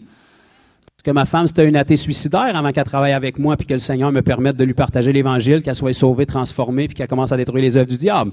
Mais si j'avais pas fait les choses plus générales de Dieu sur ma vie, je serais peut-être passé à côté ou j'aurais pris un détour puis j'aurais peut-être pas ces 3 merveilleux enfants-là que j'ai aujourd'hui. C'est en faisant la volonté générale de Dieu sur ma vie que j'ai été dirigé aussi dans mes emplois. C'est en faisant la volonté générale de Dieu sur ma vie aussi qui a ouvert des portes plus spécifiques pour qu'on soit capable d'arriver financièrement en sorte que depuis bientôt 1 mois, je suis maintenant temps plein dans le ministère. C'est en faisant la volonté générale de Dieu que les choses spécifiques, que les rencontres, que les pions se placent. Toi, tu ne cherches pas ces choses-là. Tu fais ce que tu sais et ce que tu sais pas, tu mets le poids sur le Seigneur pour que lui doive te révéler. Vous comprenez que quand on fait le plan général de Dieu sur notre vie, lui discerne des pas de foi. Et à ce moment-là, on le pousse à être obligé de nous donner des directions spécifiques. Sinon, il va nous laisser volontairement prendre des mauvaises routes. Donc, en obéissant aux choses générales que Dieu donne sur notre vie, à un moment donné, quand on arrive à une croisée des chemins où est-ce qu'il doit avoir une direction spécifique qui est prise, le Seigneur se doit d'intervenir. Parce que s'il sait que s'il n'intervient pas plus spécifiquement, nous autres, on va continuer avec notre mandat puis avec notre mentalité de soldat, avec les choses qu'il nous a déjà appelées. Puis s'il veut qu'on soit efficace, à un moment donné, il faut qu'il nous donne une direction plus spécifique puis qu'il nous oriente et qu'il nous redirige. Mais c'est en faisant les choses générales qu'il va pouvoir faire ça. Et ça, c'est un principe qui est vraiment simple dans le livre des Actes. Puis si on est juste capable de s'arrêter sur les passages qui nous sont donnés là, on voit que c'est récurrent. Si on regarde dans le chapitre 3, par exemple, avec Pierre, donc Actes chapitre 3 à partir du verset 1, c'est le fameux passage où est-ce que tout de suite après l'effusion du Saint-Esprit, Pierre et Jean sont allés au temple et puis ils ont rencontré ce boiteux-là à la belle porte du temple. Actes chapitre 3, dès le verset 1, ça nous dit « Pierre et Jean montaient ensemble au temple ». Qu'est-ce qui est écrit? À l'heure de la prière. C'était la 9e heure. Ça, c'est 3 heures de l'après-midi. Donc, qu'est-ce qu'ils faisaient cette journée-là? Ils n'ont pas eu une vision le matin. Ils étaient fidèles dans les choses générales qui devaient être faites. La Bible nous dit prier sans cesse, et à cette époque-là, il y avait encore le temple, il y avait des prières à toutes les tiers d'heure, et puis eux se dirigeaient à 3 heures de l'après-midi pour prier. Et en faisant la volonté générale de Dieu pour leur vie, tout à coup, qu'est-ce qu'ils ont rencontré à la belle porte du temple? Il y avait un homme boiteux de naissance qu'on portait et qu'on plaçait tous les jours à la porte du temple, appelé la Belle, et qui demandait l'aumône. Il ne demandait pas une guérison, il demandait l'aumône. Il était cassé, il voulait de l'argent puis de la nourriture pour pouvoir manger. La Bible ne nous dit pas ici, nulle part, qu'un ange apparut du ciel à Jean et à Pierre et lui dit « Je touche tes mains maintenant avec une pincette brûlante. Impose les mains à cet homme, et aujourd'hui, ainsi par l'Éternel, il va être guéri. » Non. Ça nous dit qu'il s'en allait prier. Puis en s'en allant prier, ils s'en vont prier en tant qu'ambassadeurs de Christ. Ils n'ont pas enlevé leur soute avant de partir. Fait qu'ils s'en vont à la prière, puis en cours de prière, ils rencontrent un homme qui a un besoin. Son besoin financier, on ne peut pas le combler. Par contre, on n'a pas besoin d'aucune révélation supplémentaire du Seigneur parce qu'il y a un besoin qu'on peut combler. Pierre a dit, de l'argent puis de l'or, j'en ai pas. Mais ce que j'ai, voyez-vous, c'est la différence avec l'Église moderne aujourd'hui. Un chrétien moderne aurait dit, le Seigneur peut et il veut te guérir. Mais on ne sait pas si c'est son temps. Je vais prendre mon frère Jean qui est ici, on va prier ensemble, on va regarder ce que le Seigneur va faire. Non, Pierre a dit ce que j'ai. Il n'a pas dit, j'ai besoin de prendre une pause pour demander au Seigneur. Alors, demande pas au Seigneur quelque chose qu'il a déjà dit. Il a déjà dit son oui et amen pour la guérison claire, net et précis. Il y a 2000 ans, il l'a fait d'une manière tellement frappante qu'il ne restait plus un lambeau de peau sur son corps qui n'était pas déchiré pour que tu puisses comprendre l'importance de la guérison pour lui. Pierre a dit ce que j'ai. De l'or et de l'argent, je n'ai pas. Mais de toute évidence, tu n'es pas à terre parce que le sol est confortable. Tu dois avoir un petit problème. La guérison, ça, je l'ai. Ce que j'ai, je te le donne. Dans le nom de Jésus, lève-toi et marche. Qu'est-ce qu'il a fait? Il a mis une action sur sa parole, il l'a pris par la main, et c'est pas quand il a dit « lève-toi et marche » que la Bible nous dit qu'il a été guéri. C'est quand il l'a saisi par la main puis qu'il l'a levé, alors ça nous dit que ses chevilles se sont raffermies puis que là, il s'est mis à sauter puis à gambader. Aucune direction spécifique du Seigneur pour ça. Tout ce qu'il a fait, il a obéi à la volonté générale de Dieu de n'importe quel croyant de prier. Prie dans ta chambre, oui, mais prie aussi avec des frères et sœurs. Pendant qu'il s'en allait prier, il a rencontré un besoin, puis il l'a comblé. Qu'est-ce qui s'est passé? Le Seigneur a amené une tournure à cette journée-là. Cet homme-là s'est mis à crier, à sauter, il était connu de tous, et ça l'a amené la foule qui était attirée. Aucun passage dans la parole ne nous dit qu'un ange lui est apparu et lui dit « C'est le moment que j'ai préparé depuis toute éternité pour que tu annonces l'Évangile à ces gens-là. » Non. Il y a un homme qui est guéri. Il y a une foule qui est là, qui veulent savoir pourquoi il a été guéri. Ben, je pense que je ne serais pas en désobéissance au Seigneur d'y annoncer l'Évangile. Je pense que je n'ai pas besoin de retourner sur mes genoux pour savoir si c'est le temps. C'est le temps depuis que je suis sauvé. C'est le temps depuis que Jésus est ressuscité. Fait que je vais saisir l'opportunité d'obéir à la volonté générale de Dieu. Si c'est pas ça qu'il veut, il va m'en empêcher. En revanche, si c'est ça qu'il veut, je ne serais pas obligé de geler pendant 10 minutes en prière et parler en langue pour savoir qu'est-ce qu'il veut. Il veut déjà ça de manière générale. S'il y a quelque chose d'autre, il va corriger le tir en cours de route. Fait que Pierre s'est tenu là, il s'est mis à leur prêcher ça en pleine face, puis il leur a dit « Repentissez-vous et convertissez-vous afin qu'il vienne sur vous des temps de rafraîchissement. » Et la Bible nous dit au chapitre 4 qu'environ le nombre des croyants s'éleva à 5000 hommes cette journée-là. Fait que calculer comme tu veux. C'est-tu 2000 de plus que le 3000 qui était déjà là ou c'est un 5000 qui s'est rajouté? Dans tous les cas, c'est une pas pire multiplication pour un miracle. Un miracle qui s'est produit sur aucune révélation spécifique, simplement parce qu'une journée, le gars, il priait parce que c'est ça qu'un chrétien fait. Puis pendant qu'il était en route vers la prière, il s'est souvenu que quand il rencontrait un besoin, un malade, on est capable de guérir ça. Fait que même si le Seigneur m'a pas donné une révélation spécifique, je vais intervenir dans cette situation-là. Puis même si je suis supposé d'aller à la prière, puis que là, ça s'enligne pour être plus une évangélisation, ben ça sera ça. Puis si le Seigneur veut autre chose, ben il va dissiper la foule puis il va nous ramener à la prière, mais on peut jamais être perdant d'obéir à la volonté générale de Dieu pour notre vie. Et c'est en obéissant à ces choses-là générales qu'on va se rendre compte au fil du temps que le Seigneur nous a spécifiquement dirigés sans qu'on le sache. C'est là qu'on va faire des rencontres spécifiques où sur le coup, on pense que c'est juste un hasard qu'on a rencontré cette personne-là. Mais avec le recul, 1 an, 2 ans, 3 ans en arrière, tu te dis c'était quoi les chances que cette personne-là soit là cette journée-là et qu'elle ait cette parole-là dans ma bouche que je priais depuis 6 mois sans avoir de réponse, puis ça s'est passé là. Parce que toi, pendant que tu étais ignorant puis tu faisais juste faire la volonté générale de Dieu, le Seigneur est en train de bouger les pions en arrière-plan pour t'amener dans une révélation spécifique. Ce même Pierre-là, dans le chapitre 10, quand il est allé annoncer l'Évangile à Corneille, même principe encore. Vous ne pouvez pas tourner. Tourner, c'est libre à vous. Moi, j'ai une Bible, je vais y aller, fait que vous êtes pris de toute façon. Chapitre 10 et le verset 9. Ça parle encore de Pierre. Ça nous dit, le lendemain, comme ils étaient en route et qu'ils s'approchaient de la ville, ça parle de les envoyés de M. Corneille, qui était un soldat italien. Ça nous dit, Pierre monta sur le toit vers la 6e heure. Pourquoi? Prier. Ça ne nous dit pas que le Seigneur lui a demandé de monter. Non. Vers la 3e heure, tantôt, il s'en allait au temple pour prier. Vers la 6e heure, maintenant, les Juifs priaient aussi. Il a monté sur le toit. Ça ne nous dit pas que le Seigneur l'a envoyé sur le toit. Il a décidé de monter sur le toit pour être tranquille, pour prier. Pendant qu'il faisait la volonté générale de Dieu sans révélation supplémentaire, qu'est-ce qui s'est passé? Il eut faim. Il était charnel. Je sais que vous autres, ça ne vous arrive pas, mais lui, il a eu faim. Bon. Remarquez ce qu'il n'a pas fait. « Regarde-moi, Satan, tu veux m'empêcher de prier? » Non, ça dit qu'il a demandé qu'on lui prépare de la nourriture. Puis lui, il est retourné prier. C'est des humains comme nous autres, là. On les imagine des fois méga, hyper spirituels, là. C'est vrai qu'il était utilisé par le Seigneur, mais il avait même besoin que vous autres, là. Ça nous dit, il eut faim, il voulut manger. Pendant qu'on lui préparait à manger, il tomba en extase. Pourquoi? Parce qu'il était en train de prier. Et pendant qu'il faisait la volonté générale de Dieu, tout d'un coup, un extase. Qu'est-ce qui s'est passé dans cette extase-là? Il vit le ciel ouvert et un objet semblable à une grande nappe attachée par les 4 coins, comme une grosse nappe de pique-nique qui descendait et s'abaissait sur la terre, et où se trouvaient tous les quadrupèdes et les reptiles de la terre et les oiseaux du ciel. Et une voix lui dit, « Lève-toi, Pierre, tue et mange. » Fait que connaissant Pierre et connaissant sa personnalité, il s'est opposé.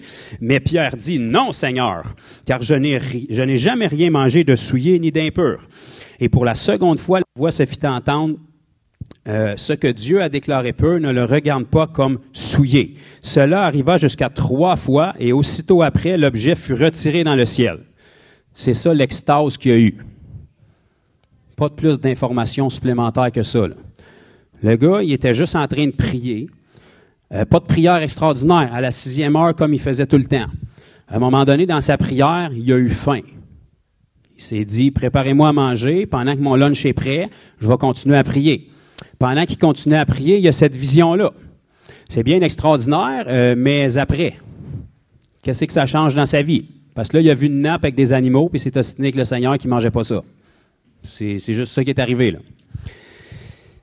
Cela arriva jusqu'à 3 fois. Verset 17, tandis que Pierre ne savait en lui-même que penser. C'est un apôtre du Seigneur, proche du Seigneur, en prière, tombe en extase. Le Seigneur lui-même lui donne cette vision-là. La Bible nous dit, il ne comprenait pas. Je sais que vous autres, vous auriez compris, puis moi aussi, mais lui, il ne comprenait pas. Ça ne peut pas être le Seigneur, je ne comprends pas. Tandis que Pierre ne savait en lui-même que penser du sens de la vision qu'il avait eue, voici les hommes envoyés par Corneille s'étant informés de la maison de Simon, se présentèrent à la porte, demandèrent à haute voix si c'était là que logeait Simon, surnommé Pierre. Et comme Pierre était à réfléchir sur la vision, il était encore en train de se dire, qu'est-ce que ça mange en hiver, cette histoire-là? C'est sûr que c'est pas parce que je digère pas bien, j'ai pas encore mangé. Fait que forcément, ça doit venir de Dieu, mais quand Dieu parle, il parle pour qu'on comprenne, puis là, je comprends rien. Pendant qu'il réfléchissait à la vision, ça nous dit, l'Esprit lui dit, ah, voilà. Pourquoi l'Esprit lui a dit? Parce qu'initialement, il était en prière puis il faisait quelque chose de bien normal. Ensuite, il y a eu une vision puis il s'est dit, qu'est-ce que ça veut dire? Jusque-là, il n'y a pas eu d'information. Tout d'un coup, au timing où les gens sont arrivés, l'Esprit lui dit, voici 3 hommes te demandent, lève-toi, descends, pars avec eux sans hésiter. C'est pas beaucoup d'informations, ça, là. L'Esprit ne lui dit pas c'est qui ces gars-là. L'Esprit ne lui dit pas qu'est-ce qu'ils veulent, ces gars-là. L'Esprit ne lui dit pas qu'est-ce que tu vas faire si je pars avec eux. Pourtant, c'est l'Esprit qui y dit. Fait qu'il commence par lui donner une vision qu'il ne comprend pas, puis après ça, il donne juste pas assez de détails pour qu'il comprenne plus. Qu'est-ce que Pierre a fait? Pierre descendit, Il dit à ces hommes, « Voici, je suis celui que vous cherchez. Quel est le motif qui vous amène? » Ils lui ont donné un peu plus de détails, mais encore là, c'est très ambigu.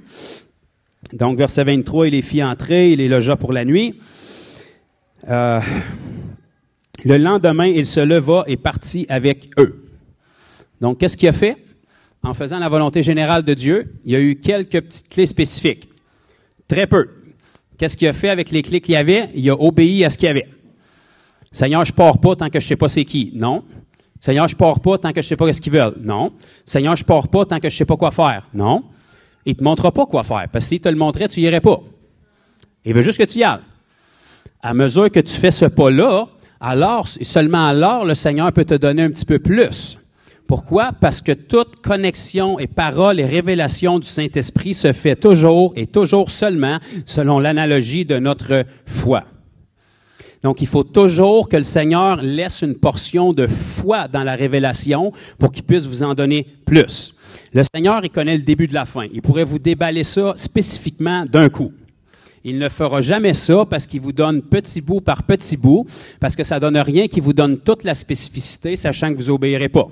Si vous arrivez à obéir avec cette partie-là d'information, alors il peut vous en donner juste un petit peu plus pour que vous continuiez votre démarche, pour que vous rajoutiez de la foi et que alors légalement Dieu puisse intervenir. Parce que Dieu répond à une chose, pas parce que vous êtes beau et vous êtes peint, à de la foi. La Bible nous dit dans Habakkuk 2.4, Romains 1.17, Galates 3.11 et Hébreux 10.38, mon juste vivra par la foi. Donc, peu importe la révélation que Dieu vous donne, il faut toujours qu'elle soit couplée à votre foi pour qu'il puisse en avoir plus. Et la foi, c'est pas quelque chose de flou et de mythique, c'est l'obéissance. C'est des actions. Donc, à chaque fois que vous mettez une action sur la portion de révélation que le Seigneur vous donne, alors vous l'obligez à vous en révéler juste un petit peu plus. Et si vous en révèle pas un petit peu plus, c'est parce que la révélation générale va vous mener à terme. C'est-tu trop compliqué? Qu'est-ce que je dis? Vous avez trop faim? Ou... Donc, lorsque Pierre a eu cette révélation-là, il y en a eu juste un petit peu qu'il n'a pas compris. En restant présent puis disposé, Seigneur, je ne sais pas quoi faire, mais je suis ouvert. Il y en a eu juste un petit peu plus. Il a pris là, un petit peu plus qu'il ne comprenait pas puis il a agi dessus. Je ne sais pas où est-ce qu'on s'en va, mais je sais que pour qu'on y arrive, il va falloir que je parte. Fait qu'il est parti avec eux. Il est arrivé dans la maison de Corneille. Corneille, il a déballé sa vision puis tout. Ben, c'est bien extraordinaire, c'est très bien, mais là, j'ai pas plus d'informations du Seigneur. Je suis un Juif qui est dans une maison de non-Juifs, qui est un centurion, ça veut dire chef d'au moins 100 hommes, qui vient de l'infanterie italienne. Donc, t'es impur, tu peux pas être sauvé techniquement parce que le salut est pour les Juifs. Jusque-là, les Juifs, même nés de nouveau, savaient pas que les non-Juifs pouvaient être sauvés. Seigneur, tu m'as donné une vision que j'ai pas compris. Tu m'as donné une parole que j'ai compris ça dedans. Maintenant, je suis là. Qu'est-ce que je fais? Pas plus de révélation. Pas plus de direction. Fait qu'il s'est rabattu sur quoi? Je vais me rabattre sur ce que je sais déjà. J'ai des gens qui ont une vision du Seigneur puis qui m'ont demandé de venir, puis ils connaissent pas le Seigneur. Fait que moi, en tant qu'apôtre, la seule compétence que j'ai réellement, c'est partager le Seigneur. Fait qu'il a fait ça. Dans le pire des cas, si c'est pas ce que le Seigneur voulait, il aurait fallu qu'il intervienne pour le stopper. Mais le Seigneur ne l'a pas stoppé. Donc, il ne pouvait pas être perdant d'obéir à la volonté générale du Seigneur qui a appliqué sur le peu de volonté spécifique qu'il avait reçu du Seigneur. Il a prêché l'Évangile. Le Seigneur, qui a manqué de courtoisie cette fois-là, il n'a même pas laissé le temps de finir son speech. Il baptise du Saint-Esprit pendant que tu parles. La Bible nous dit à la fin du chapitre 10, pendant que Pierre parlait encore et se met à parler en d'autres langues. Come on! Même pas fait d'appel au salut encore, l'offrande n'est pas passée, les cartes de membres sont pas remplies. Qu'est-ce que tu fais, Seigneur? Personne ne l'a interrompu pour faire une prière de repentance. De toute façon, ils ne savaient pas c'était quoi. Ils ont entendu Pierre parler. Ils ont cru dans leur cœur au message parce qu'ils étaient déjà croyants. Il n'y avait juste pas le message de l'Évangile pour que leur foi atterrisse dessus. Quand Pierre leur a présenté la plateforme qui était Jésus, leur foi déjà présente a atterri là-dessus. Boum, ils ont été sauvés pendant que Pierre parlait encore. Mais comme le salut, ça paraît pas dans le front de personne, le Seigneur les a remplis du Saint-Esprit pour interrompre le discours de Pierre pour dire... Hein? C'est comme qui nous est arrivé il n'y a pas longtemps dans la chambre haute, cette histoire-là. Le seul problème, Seigneur, tu n'étais peut-être pas au courant, mais eux autres ne sont pas juifs. Ils sont italiens. T'es-tu sûr que tu n'as pas échappé ton esprit, là? Puis comme il continuait à parler en langue, il s'est dit, bon ben, coudon. Ça a l'air que le Seigneur pense qu'il est au contrôle, fait que m'a fait l'équation, puis de toute évidence, apparemment, le salut n'est plus seulement pour les Juifs. Ça a l'air qu'il est sur les Italiens aussi. Puis puisque le Seigneur leur a donné son Saint-Esprit, puis qu'ils sont sanctifiés, pareil comme nous autres, ben il va falloir les baptiser. Fait que là, il les a baptisés, puis on a parti à une église dans la communauté de Corneille, qui était le premier Italien à être sauvé. Tout ça parce que Pierre faisait simplement prier cette journée-là. Sans appel spécifique du Seigneur. Ça nous dit même pas qu'il y avait une chaîne de prière dans l'église cette semaine-là. C'était pas écrit un 21 jours de jeûne et prière pour commencer l'année, pour faire des beaux vidéos. Non, non, juste, il se rendait à la prière. Il était sur son toit, il a prié. Pendant qu'il priait, une vision qu'il comprend pas. Pendant qu'il se demandait qu'est-ce qu'il comprenait pas, 3 mots. Il y en a un qui a compris, obéi sur celui-là. Pendant qu'il est arrivé à la destination de où est-ce que ce mot-là le menait, silence radio. Là où la majorité des gens diraient « Seigneur, pourquoi m'as-tu abandonné? » Non, tu as déjà un mandat. Il te donne des choses spécifiques quand le besoin est là. Quand le besoin n'est pas là, fais ce que tu sais. Prêche la parole. Guéris les malades. Chasse les démons. Prie pour les gens. Consacre-toi. Ça, c'est des choses générales. Pendant que tu fais ça, il y a des choses spécifiques aux besoins qui vont arriver. Et tu vas connecter avec des gens que tu as besoin dans ta vie, que Dieu voudrait bien exaucer tes prières quand tu fais rien, puis tu fais juste prier, mais c'est pendant que tu vas faire quelque chose que tu vas voir tes prières exaucées. C'est pendant que tu vas être à l'œuvre dans la grande commission que Dieu va te connecter avec les gens pour lesquels il a exaucé tes prières avec. Même chose s'est passée avec Philippe. Je vais essayer de terminer avec lui. Philippe, dans Actes chapitre 8, qui faisait partie des diacres qui avaient été nommés. Il y en a 7 qui ont été nommés. Pareil comme les espions dans l'Ancien Testament, on se souvient tous pas de leur nom, à part les 2 qui ont fait quelque chose. Fait qu'il y a Philippe puis Étienne. Étienne, ben lui, son parcours a été court. Ça va vous donner en même temps une bonne orientation. Ça nous dit simplement que Étienne faisait de grands miracles parmi le peuple, puis les prochaines lignes, c'est on l'a lapidé. Fait que vous savez votre mandat maintenant. Si tu cherches ton appel, la Bible le verbalise comme ça. C'est littéral. Vous êtes appelés à être persécutés pour faire le bien. On recrute. Alléluia. Fait que ça, c'est une volonté générale. Tu cherches ton appel, tu es appelé à être persécuté pour faire le bien. Fait que commence par faire le bien, les persécutions vont venir, puis c'est à travers les persécutions que ça va percer. Donc, Philippe, qui faisait partie des diacres, à un moment donné, après le meurtre de Étienne, son ami diacre, ça nous dit que tout le monde s'est enfui de Jérusalem à l'exception des apôtres. Philippe n'était pas un apôtre, il était un diacre, il n'était même pas officialisé dans son ministère d'évangéliste encore, qu'on découvre plus tard dans le livre des Actes. Il a fui comme toutes les autres. Il a fui pour sauver sa vie. Mais en fuyant pour sauver sa vie, il n'avait pas oublié qui il était et son mandat.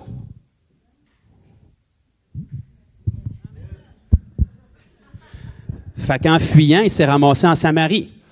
La Bible nous dit dans Actes chapitre 8, dans les premières phrases, je vais vous le citer littéralement, ça nous dit au verset 5, « Philippe, étant descendu dans la ville de Samarie, qu'est-ce qu'il a décidé de faire dans son voyage de touriste? Il prêchait le Christ. » La Bible ne nous dit pas, à moins qu'on veuille lire entre les lignes, qu'il y a eu une apparition, une vision du Seigneur qui lui a dit « prêche la parole en Samarie ». Non, il était en fuite pour sa vie parce que son chum venait de se faire lapider à Jérusalem. Il a abandonné les apôtres qui sont là pour être capable de sauver sa vie. Dans sa fuite, il est passé par la Samarie, puis il a décidé de prêcher le Christ parce que même si tu n'as pas de révélation supplémentaire du Seigneur, il t'a déjà sauvé pour que tu fasses ça. Comment tu vas faire ça? La Bible nous dit que les foules entières étaient attentives à ce que Philippe avait à dire parce qu'il voyait puis il entendait tous les miracles qui se passaient. Il voyait les esprits mauvais sortir des gens, puis il voyait les gens être guéris. Donc, parce qu'il voyait ça, il était attentif à ce que le gars avait à dire. Je sais qu'on n'a plus besoin de ça aujourd'hui, on peut juste faire des belles affiches, mais à l'époque de la Bible, tu avais besoin des signes miraculeux pour que les gens écoutent ce que tu avais à dire. Aujourd'hui, ils sont là, mais ils n'écoutent pas ce que tu avais à dire. Rajoute le miraculeux, peut-être tu vas avoir leurs attentions. Donc, parce qu'il faisait des miracles, la foule écoutait ce qu'il avait à dire, puis quand la parole est prêchée, ben il y a des conversions. Les gens ont été baptisés. Encore une fois, il n'y a rien dans la Bible qui nous spécifie qu'un ange est apparu du ciel pour dire à Philippe, je veux que tu baptises ces gens-là. Qu'est-ce qui s'est passé? Les gens ont dit oui à l'Évangile. Fait que la prochaine étape, c'était qu'ils soient baptisés. Qu'est-ce que Philippe a fait? Il les a baptisés. Il a fait la volonté générale de Dieu qui nous est donnée dans Matthieu 28, 19. Allez, faites de toutes les nations des disciples. Qu'est-ce qu'on fait pour faire un disciple? La première chose, en les baptisant. Donc, Philippe faisait l'appel général de Dieu pour sa vie. En faisant ça, ça a fait un réveil dans la Samarie. En sorte que les apôtres ont quitté Jérusalem, Pierre et Jean, pour venir voir qu'est-ce qui se passait. Quand ils sont arrivés, ils ont imposé les mains à ceux qui étaient là, ils ont été remplis du Saint-Esprit.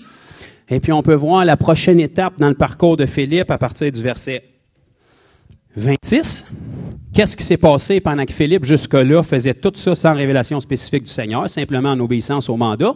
Au verset 26, qu'est-ce qu'on va lire? Un ange du Seigneur s'adressant à Philippe. Ah, qu'est-ce qui s'est passé là? Soudainement, en faisant son travail, parce qu'il était sur le terrain puis parce qu'il obéissait à ce que le Seigneur avait déjà dit globalement, une révélation spécifique est arrivée. Dans ce cas-ci, ça a été un ange. Puis la Bible nous spécifie du Seigneur, parce qu'ils sont plus tous au Seigneur. Comme les chrétiens, d'ailleurs. Donc, lève-toi et va du côté du midi sur le chemin qui descend de Jérusalem, celui qui est désert. Donc, c'est vraiment cool comme spécificité. Mais c'est tout. Tu as un endroit. Mais encore, quand tu veux que j'y aille, comment tu veux que j'y aille, combien d'évangiles j'apporte, qui est-ce que je vais rencontrer, qu'est-ce que je dis, il n'y a rien de ça. Le prochain verset 27, ça nous dit « Il se leva et partit ». C'est ça. Puis rendu là-bas, s'il n'y a rien d'autre, ben, tu te rabattras sur ce que tu sais déjà. Et voici un Éthiopien eunuque, même pas un Juif. Il venait de l'Éthiopie, puis il manquait un morceau pour être sûr qu'il ne touche pas à la reine. C'est juste ça qu'on sait sur lui. Eunuque, ministre de Candace. C'est comme ça qu'elle s'appelait, Madame la Reine. Reine d'Éthiopie. Et surintendant de tous les trésors. Donc, c'est une personne qui est influente. Venu à Jérusalem pour adorer. C'était quoi les chances qu'un gars parte de l'Éthiopie, avec un morceau en moins, pour se rendre à Jérusalem pour adorer, puis que là, il soit sur la route pour s'en retourner, puis que tu arrives dans le trafic au même moment?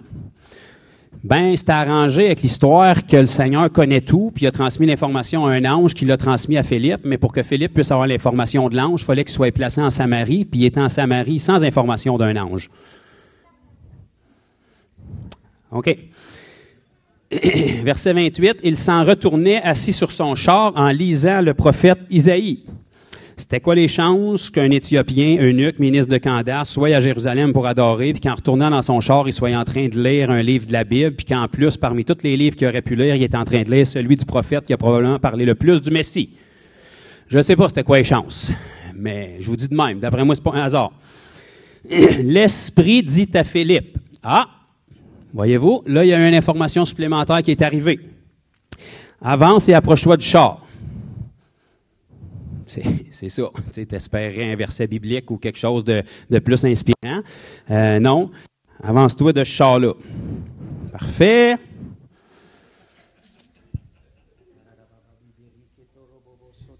Commande, Seigneur, là. Non, rien d'autre. OK, regardez dans le char. Oh. Eh bien, c'est en hébreu, ça. Il y a le rouleau d'Isaïe. Bon. On va entamer la conversation avec une question banale.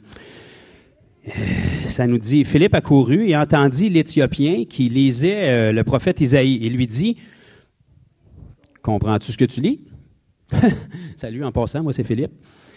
J'ai entendu lire le rouleau du prophète Isaïe en hébreu. Toi, t'es éthiopien. Puis je me demandais si tu comprenais.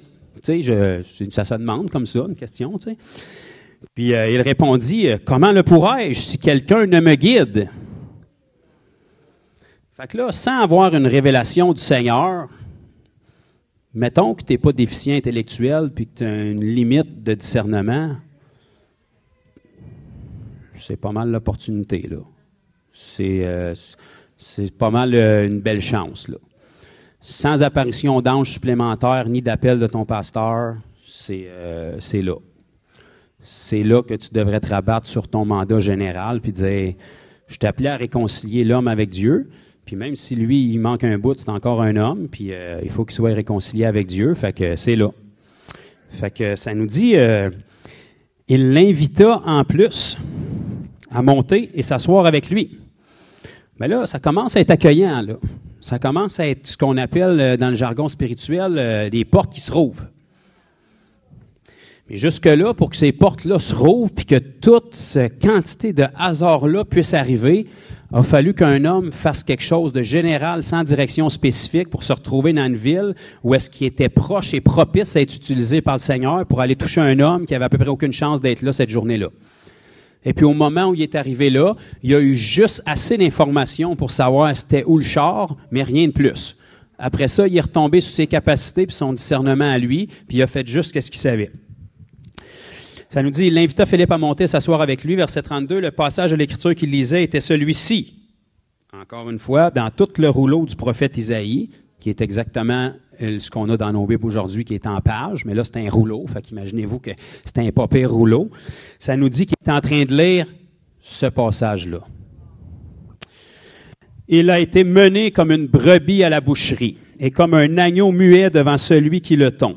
Il n'a point ouvert la bouche. Dans son humiliation, son jugement a été levé et sa postérité, qui la dépeindra? Car sa vie a été retranchée de la terre. L'eunuque dit à Philippe, « Je te prie, de qui le prophète parle-t-il ainsi? Est-ce de lui-même ou de quelques autres? » Or, Philippe, ouvrant la bouche, encore une fois, ça ne nous dit pas qu'il y a eu une révélation puis une parole de connaissance du Seigneur pour savoir quel message il prêchait à ce moment-là. Il s'est dit, il me pose une question sur Jésus. Puis moi, mais ce Jésus-là, je le connais. Puis il a changé ma vie. Fait que sans révélation supplémentaire, je peux certainement y apporter des informations sur Jésus. Puis comme de toute évidence, il ne connaît pas Jésus, peu importe son besoin, la première chose qu'il a besoin, c'est l'Évangile pour rencontrer ce Jésus-là. Fait que ça nous dit, alors Philippe, ouvrant la bouche et commençant par ce passage, lui annonça la bonne nouvelle de Jésus. Et quand il a fermé sa bouche, c'est bien, le Seigneur avait progressé. Là, avec Pierre, il n'a pas laissé le temps de fermer sa bouche, mais avec Philippe, il a laissé le temps de finir son pitch au moins. Quand il a fermé sa bouche, la première chose qui est sortie de la bouche de l'eunuque, où est-ce que je signe et où ma carte de membre? Quand est-ce que je peux donner mon offrande? Puis quand est-ce que je peux m'enregistrer pour mon baptême? Non. Il a dit, on vient de passer de l'eau, là. Moi, je crois dans tout ce que tu dis. Puis la première chose qu'on fait pour venir à Jésus, si notre cœur est prêt, c'est d'être baptisé. Qu'est-ce qui m'empêche d'être baptisé là? Philippe, sans révélation supplémentaire du Seigneur, puisqu'il se souvenait déjà que le Seigneur avait dit, allez, faites de toutes les nations des disciples en les baptisant, il s'est dit, ben, si tu crois de tout ton cœur, pas que Jésus existe, mais si tu crois de tout ton cœur à ce que je viens de t'annoncer, que Jésus est Seigneur, le chemin, la vérité et la vie, que tu es pécheur, que tu as besoin d'un sauveur, qu'il n'y a pas d'autre option, si tu crois de tout ton cœur à ce que je viens de t'annoncer, cela est possible. L'eunuque répond, je crois que Jésus-Christ est Seigneur. Pas juste sauveur, Seigneur. Parfait. On descend, on plonge, on te baptise. Boum. Sors de l'eau, téléporté dans Asdod, à plusieurs kilomètres de là. Donc, voyez-vous, le Seigneur a intervenu à certaines occasions de manière spécifique, mais toujours minime. Jamais sans grosse direction claire pour donner tout le portrait, parce que s'il donne tout le portrait, tu n'as pas espace à ajouter de la foi à ce qu'il dit. Et le Seigneur ne peut intervenir en ta faveur que s'il y a une portion de foi de ta part qui est déployée. Donc, il va toujours t'en donner juste assez pour que tu puisses coupler ça avec ta foi. Mais il ne pourra jamais t'en donner juste assez si tu ne te disposes pas premièrement avec ce que tu sais déjà. Quand tu te disposes déjà en obéissance à ce que tu sais, lui, il discerne de la foi en cours de route pour être capable de t'en donner un petit peu. Et lorsque tu obéis au petit peu, il va t'amener où est-ce que tu dois être, des fois sans te reparler à nouveau, mais où est-ce que tu vas discerner si tu te rabats sur sa volonté générale, ce que tu dois faire à cet endroit-là. Si encore à nouveau il y a un besoin spécifique de révélation, il va t'en redonner encore. Fait que qu'est-ce que tu fais? Tu fais juste faire ce que tu sais déjà, et puis tu es dirigé par l'Esprit sans le savoir. Parce qu'en faisant ce que tu sais déjà, puis en honorant la parole de Dieu, tu le pousses à honorer sa portion à lui de sa parole. C'est pas ton idée, c'est la sienne. C'est pas tes âmes, c'est les siennes. C'est pas ton évangile, c'est le sien. Toi, tu es juste le canal qui doit porter l'évangile. Tu es juste le canal qui distribue la guérison. Tu es juste le canal qui met les démons itinérants lorsqu'ils prennent des corps qu'ils ne devraient pas prendre. Tu es juste le canal que Dieu utilise.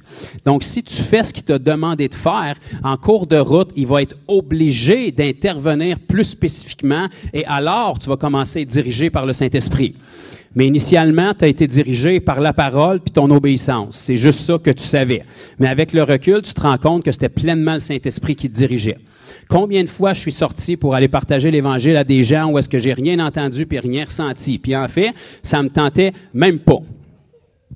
Ça, c'est un autre point qui est très populaire aujourd'hui. Fais pas les choses pour le Seigneur parce que tu dois les faire. Fais les choses par amour parce qu'il te pousse. C'est vrai, on doit être intime avec le Seigneur puis on doit faire les choses par amour. Quand tu ressens rien, fais-les pas parce qu'il te pousse, fais-les par obéissance. Si tu honores ta femme juste quand ça te tente, ton mariage, il va capote si tu es honnête avec toi. Si tu t'occupes de tes enfants juste quand ça te tente, ça ne marchera pas dans ta famille. Un moment donné, quand on a une alliance et un engagement, on ne fait pas les choses juste quand on est poussé et que ça nous tente, on fait les choses parce qu'on a un devoir. C'est la même chose avec le Seigneur, on a un devoir envers le Seigneur.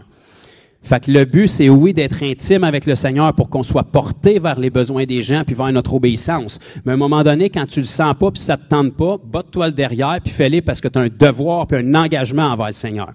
Les époux ont un engagement en mariage. Ça veut dire que les fois que ça te tentera pas, rappelle-toi de ton engagement puis souviens-toi ce que tu dois faire dans ton engagement si tu veux préserver ta relation. C'est la même chose avec le Seigneur. Quand ça te pousse puis que tu es sensible puis que tu es intime avec le Seigneur puis que le fruit de ce que tu fais vient puis découle de ton temps avec le Seigneur, gloire à Dieu. Mais les fois où tu le sentiras pas, attends pas de le sentir. Tombe sur ton devoir puis ton engagement, puis tu t'es engagé avec le Seigneur dans les bons et les mauvais jours, pareil comme avec ton mari ou ta femme. Tu as un devoir, puis tu le fais parce que tu dois le faire, puis en le faisant, ben là, il y a des choses qui vont changer dans ton cœur. Ce qui ne t'empêche pas d'être intime, puis que tous les fruits de ce que tu vas faire soient un dommage collatéral de ton intimité avec le Seigneur. Mais sois conscient qu'en tant qu'être humain ici-bas, c'est sûr et certain qu'à un moment donné, ça ne te tentera pas. Que ce soit d'évangéliser, que ce soit de prier, que ce soit de jeûner, si tu attends que ça te tente avant de le faire, tu ne feras jamais rien. Fais les choses parce que tu as un engagement envers le Seigneur, puis un disciple, la première chose qui caractérise un disciple, c'est de la discipline. Et c'est ta discipline, quand ça ne te tente pas, qui va te ramener sur tes genoux dans ta chambre, qui va te permettre de développer cette intimité-là que oui, nous devons avoir avec le Seigneur, qui doit être la source de tout ce qu'on fait. Mais en cours de parcours, ce ne sera jamais ton intimité qui va être la source de tout. Il va falloir un moment donné que tu piles par-dessus ta chair pour faire les choses, même si ça ne te tente pas. Probablement que Philippe, dans la fuite pour sa vie, quand il est arrivé en Samarie, il aurait peut-être voulu prendre un break puis chercher la volonté de Dieu. Mais quand il a vu des gens qui ne connaissaient pas l'Évangile, là, puis qui avaient probablement entendu parler que Jésus avait déjà fait un travail massif d'évangélisation en Samarie avec la femme au puits de Jacob qui a évangélisé toute la Samarie, probablement qu'il s'est dit, on va mettre de côté ce qui me tente aujourd'hui, puis on va combler un besoin. Puis en faisant ça, il s'est rendu compte que le Seigneur avait quelque chose de glorieux qui était préparé pour lui, que peut-être le matin même, ça ne tentait pas pantoute. Combien de fois est-ce que je suis allé évangéliser? À peu près toutes les fois, parce que ça ne me tente jamais. Et puis en tombant sur des gens pour lesquels j'ai été aucunement dirigé, puis ça ne me tentait même pas d'approcher. Quand que je commence à les évangéliser, à prier pour eux, puis qu'on développe la conversation, ils me disent, j'ai prié pour une rencontre à Dieu pas plus tard qu'hier. Pourquoi le Seigneur ne me l'a pas dit avant? Parce que j'étais dans la volonté générale de Dieu, je ne me rendais pas compte à quel point j'étais dirigé par l'Esprit, mais en faisant simplement ce que je savais, Dieu m'a amené à faire quelque chose que je ne savais pas. Rencontrer une personne en besoin qui avait prié pour de l'aide. Et puis j'étais l'exaucement à cette prière-là, même si le Seigneur m'avait rien dit, j'étais en plein dans la volonté spécifique de Dieu, sans le savoir. Peux-tu croire ça? Tu es en train d'accomplir pleinement la volonté de Dieu, la destinée qui est écrite sur ta vie, puis toi, tu le sais même pas, puis le Seigneur se permet même pas de te le révéler, tu le sais juste après. Alors tes yeux se rouvrent, puis tu découvres à quel point ce que d'être dirigé par l'Esprit, c'est beaucoup plus simple qu'on pense.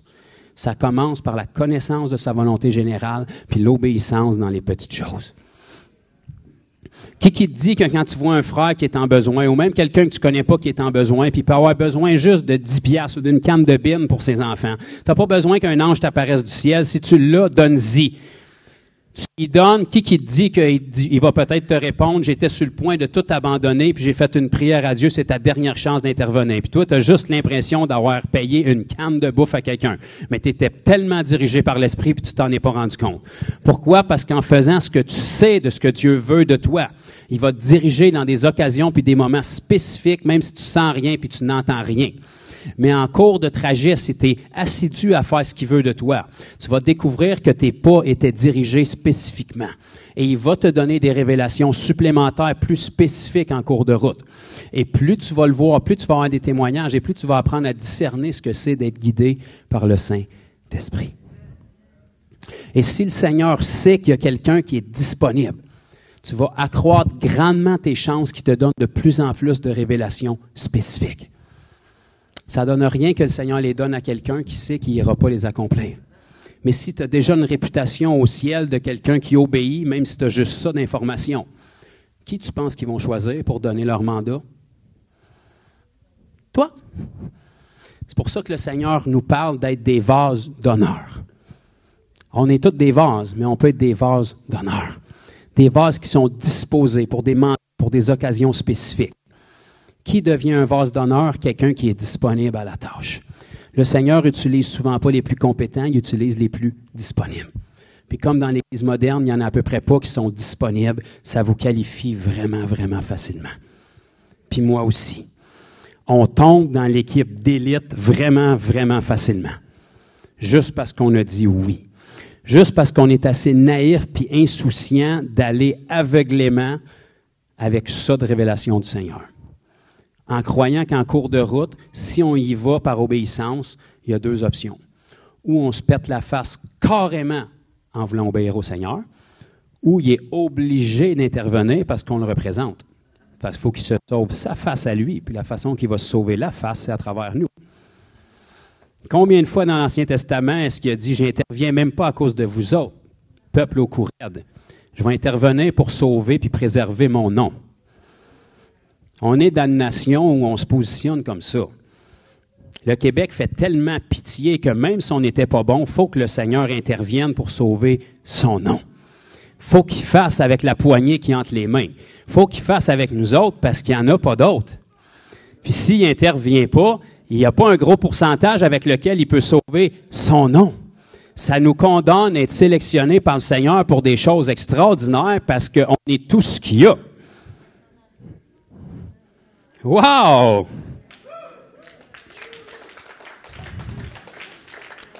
Mais ça veut dire que si on ose faire les pas de foi, ces révélations spécifiques pour notre vie doivent être accélérées parce qu'il y a un besoin qui est tellement là, qui siphonne sur le ciel. Il y a quelque chose qui tire sur la grâce de Dieu qui est disponible parce qu'il y a tellement de besoins et Dieu veut tellement rencontrer les Québécois. Le Québec est dans l'état qu'il est en ce moment, pas parce que Dieu veut ça, parce que Dieu n'a pas pu agir plus jusqu'à présent. Il ne peut pas déployer sa puissance parce qu'il se cherche des mains, il se cherche des bouches, il se cherche des pieds à travers qui passer. Et dès le moment que quelqu'un répond à l'appel, il est très réactif pour y aller, mais il ne peut pas faire plus qu'une personne peut faire. Il ne peut pas faire plus que 2 personnes peuvent faire. Mais après 2, ça va être 3, ça va être 4, ça va être 5. Puis plus qu'on se met disponible, plus qu'il peut commencer à déployer son cœur pour le Québec. Parce que l'état dans lequel notre nation est en ce moment, soyez conscients, c'est aucunement la volonté de Dieu. C'est l'effet secondaire d'une nation où personne n'a brillé pour Christ. Mais si ceux qui sont présents en aussi petit nombre soient-ils, de toute façon, le Seigneur a toujours pris les plus petits groupes. Si on se positionne au haut de la liste pour le plus petit taux de chrétienté au monde, qui c'est vous pensez qu'il va utiliser prochainement? Il est obligé de faire du ménage dans l'armée de M. Gédéon pour rabaisser ça à une petite poignée d'hommes, 300. Parce qu'il voulait être sûr que tout le monde sache que ce n'est pas des compétences humaines. Ça fait combien d'années vous pensez qu'il fait du ménage parmi la troupe ici au Québec? Puis plus les persécutions vont arriver, plus le ménage va se faire. Mais la poignée qui vont rester, c'est ceux qui sont condamnés à être utilisés par le Seigneur. Et pour qu'ils puissent nous utiliser, il faut d'abord qu'on soit discipliné dans les choses générales que Dieu a pour nous. Un peuple qui n'a pas besoin d'une révélation du Seigneur pour se mettre en jeûne. Un peuple qui n'a pas besoin d'une activité d'église pour se mettre en jeûne. Un peuple qui n'a pas besoin d'une activité d'église pour partager sa foi. Un peuple qui n'a pas besoin qu'on tombe dans une étude biblique pour lire sa Bible. Un peuple qui n'a pas besoin qu'on lui rappelle constamment que le parler en langue, c'est important. Un peuple qui n'a pas besoin qu'on fasse des activités comme ce matin pour être capable de rencontrer les besoins des autres autour de lui. Un peuple qui est disposé dans les choses qui nous sont révélées et assidu dans ces choses-là pour être les premiers candidats que Dieu va choisir quand il y a un mandat spécifique à accomplir. Et si on se dispose dans l'obéissance, dans tout ce qu'on sait, on ne peut pas faire ce qu'on ne sait pas, on fait ce qu'on sait. Mais la meilleure façon de découvrir ce que tu ne sais pas, c'est de faire ce que tu sais. Et en faisant ces choses-là, ça va ouvrir tous les autres aspects de votre vie. Je peux vous dire, à ma 11e année dans le Seigneur, si je regarde à des gens qui ont été sauvés, même avant moi ou en même temps que moi, l'écart qu'il peut y avoir dans tout ce que le Seigneur a fait en ma vie puis leur vie. Puis croyez-moi, c'est pas parce que j'ai quoi que ce soit de plus que qui que ce soit. C'est une série de très petits choix auxquels on reste accroché, qui au fil des ans a un impact monumental. Une direction d'un demi-degré que tu prends maintenant va avoir un impact extraordinaire dans 1 an, 2 ans, 3 ans. Ce que je vis maintenant au quotidien, c'est ce que j'ai prié sur mes genoux, v'là 6 mois, v'là 1 an, v'là 5 ans, v'là 10 ans. Parce que lorsqu'on prie, on est en train de prophétiser la volonté générale de Dieu sur notre vie. Et on est en train de permettre à Dieu de se rendre dans notre futur et de planifier déjà ce qui doit être fait pour qu'on puisse le vivre. Et lorsqu'on entre dans ces choses-là, tout le monde va vous regarder avec émerveillement comme si vous étiez un élu puis un grand appelé. Mais il ne voit pas le temps que vous avez passé en fidélité dans les petites choses.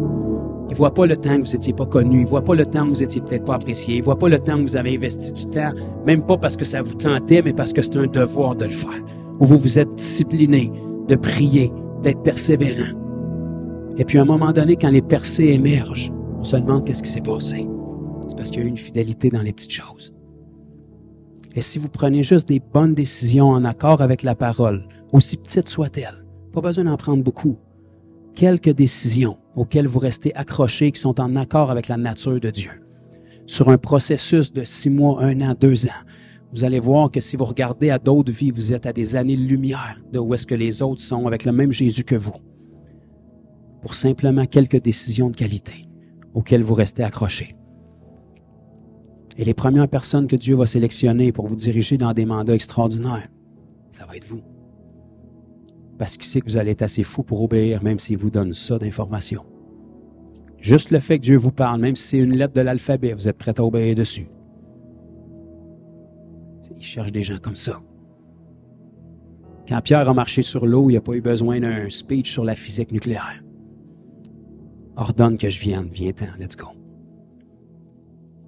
La foi, c'est ça. Si le Seigneur vous révèle toutes les marches à suivre, il n'y a plus aucune foi qui est disponible. Il va vous révéler souvent le but à atteindre, puis la première marche à prendre. Mais attendez pas la deuxième puis la troisième marche si vous ne prenez pas celle-là. Parce que la deuxième puis la troisième sont beaucoup trop hautes. Vous avez besoin de prendre la première pour que la deuxième puis la troisième soient accessibles. C'est comme ça que Dieu fonctionne. Il y a toujours une portion de foi qu'il laisse entre nos mains. Fait que d'être dirigé puis guidé par l'Esprit, c'est essentiel. Je ne veux pas dénigrer ça du tout, mais je vous le présente d'une manière souvent humoristique pour qu'on simplifie la chose puis qu'on réalise que ça commence avec des simples décisions d'obéissance. Et quand on reste accroché à ces décisions-là, on se rend compte que le Seigneur nous donne des révélations. Pourquoi il ne les donne pas à d'autres? Parce que les autres ne sont pas disposés. Ils n'ont pas obéi aux choses premières. Dieu sait que s'il donnerait sa révélation à un autre, il va l'acheter dans un gouffre que ça ne fera rien. Alors que s'il la place entre vos vies, vous allez agir dessus puis vous allez en impacter d'autres. Amen. Alléluia. Seigneur, je veux te remercier encore une fois pour ta précieuse parole qui nous est accessible et pour l'opportunité qu'on a de pouvoir la partager. Seigneur, je te prie comme toujours qu'au-delà de toutes mes faiblesses et toute la portion de chair qui peut être impliquée dans ce qu'on fait pour toi, que ce soit toi qui travailles avec ce qu'on t'offre, Seigneur, et que tu puisses vraiment apporter cette parole à résonner dans chacune de nos vies. Que tout ce que tu as à nous dire, que toutes les sphères d'application de ça, dès maintenant, dès demain, dès cette semaine, Seigneur, tu puisses vraiment venir nous montrer les avenues dans lesquelles l'appliquer, les décisions qui doivent être prises, les décisions qui doivent être soutenues. Merci, Seigneur, de nous permettre de voir dès cette semaine ta main agir spécifiquement dans nos vies, à mesure où on s'engage d'obéir aux choses que tu nous as déjà montrées. Merci de nous donner un cœur, une oreille de disciple qui est prompt à l'obéissance, qui persévère dans les petites choses, afin que tu puisses vraiment ouvrir nos yeux sur toutes les choses spécifiques où tu nous as dirigés, même les fois où on n'en s'est pas rendu compte. Ou est-ce que c'était une rencontre divinement orchestrée par toi, Seigneur? Et je te prie qu'à partir de ce moment, il y ait un impact accru de tout ce qu'on fait, Seigneur. Parce qu'on se retrouve au bon endroit, au bon moment, avec les bonnes paroles. Et que, Seigneur, même lorsqu'on ne sait pas quoi dire, lorsqu'on n'a pas de révélation spécifique, on se remette toujours sur ta bonne parole que tu nous donnes, sur la bonne nouvelle de l'Évangile, qui est infaillible, qui est éternelle, qui est bonne pour tous les gens que tu places dans nos vies. Aide-nous à discerner les opportunités qui sont devant nous. Aide-nous à être vraiment l'extension de ton bras pour toucher notre nation avec ton amour. Émerveille-nous, Seigneur Dieu, parce que tu fais par nous. Que tous les mensonges de l'ennemi qui tentent de dévaloriser mes frères et sœurs, dire que c'est pas pour eux, qui n'ont pas ce qu'il faut, qui sont pas capables d'entendre la volonté de Dieu, qui ont peut-être désobéi dans le passé, qui tentent de les ramener dans un cercle vicieux pour tenter de les écraser, de les dévaloriser. Je brise ça à partir d'aujourd'hui. Seigneur, je te prie de nous restaurer dans la révélation de ton amour, de notre identité, de l'alliance qu'on a avec toi. Et je te remercie de nous donner le discernement, Seigneur Dieu, d'entendre la voix du bon berger dans tout ce que tu nous dis et de réaliser dans notre simple obéissance tous les fois où c'était toi qui nous dirigeais, même sans qu'on le sache. Je prie vraiment que ce cœur soit établi dans cette Église, dans chaque personne qui sont ici, des gens qui sont disposés, des gens qui sont là, des gens qui sont actifs, des gens qui sont activement intime avec toi aussi, Seigneur. Où est-ce que tu vas te trouver des vases d'honneur parmi nous? Que tu n'aies pas à chercher loin lorsque tu as besoin de quelqu'un pour accomplir une tâche. Qu'on soit là, qu'on soit disponible, qu'on soit déjà en action. Que tu puisses orienter ou réorienter, rediriger chacun de nos pas pendant qu'on est sur le terrain à faire ce qu'on doit faire en tant que tes enfants, à respecter notre partie de l'alliance qu'on a avec toi. Que tu puisses guider divinement nos pas et qu'on puisse le voir d'une manière concrète par les effets qui sont décuplés dans tout ce qu'on fait, Seigneur. Merci pour toutes les œuvres que tu en réserves pour la vie de mes frères et sœurs ici. Et qu'à mesure où ils voient ces œuvres-là s'accomplir dans leur vie, ce soit un cercle, je dirais un cercle divin pour les ramener dans leur chambre, les ramener dans leur intimité, les ramener dans la parole. Qu'on puisse vraiment avoir une croissance saine dans chaque aspect de notre vie. Que jamais notre révélation soit plus grande que notre obéissance. Que jamais nos œuvres soient plus grandes que la maturité que tu nous donnes. Que jamais les fruits qui sont portés par notre vie soient plus grands que le caractère de Christ qui est formé en nous. Aide-nous à être équilibrés dans tout, Seigneur. Et que cet outil qui est l'Église ici puisse être vraiment un outil que tu utilises pour favoriser ces aspects-là dans la vie de mes frères et sœurs. Dans le nom puissant de Jésus. C'est ton Église, c'est ton esprit qui la fonde, c'est ton esprit qui l'instruit, c'est ton esprit qui la fait grandir, c'est ton esprit qui est la seule source de vie dans l'Église. Fais ce que tu désires parmi nous, Seigneur. Au nom précieux de Jésus.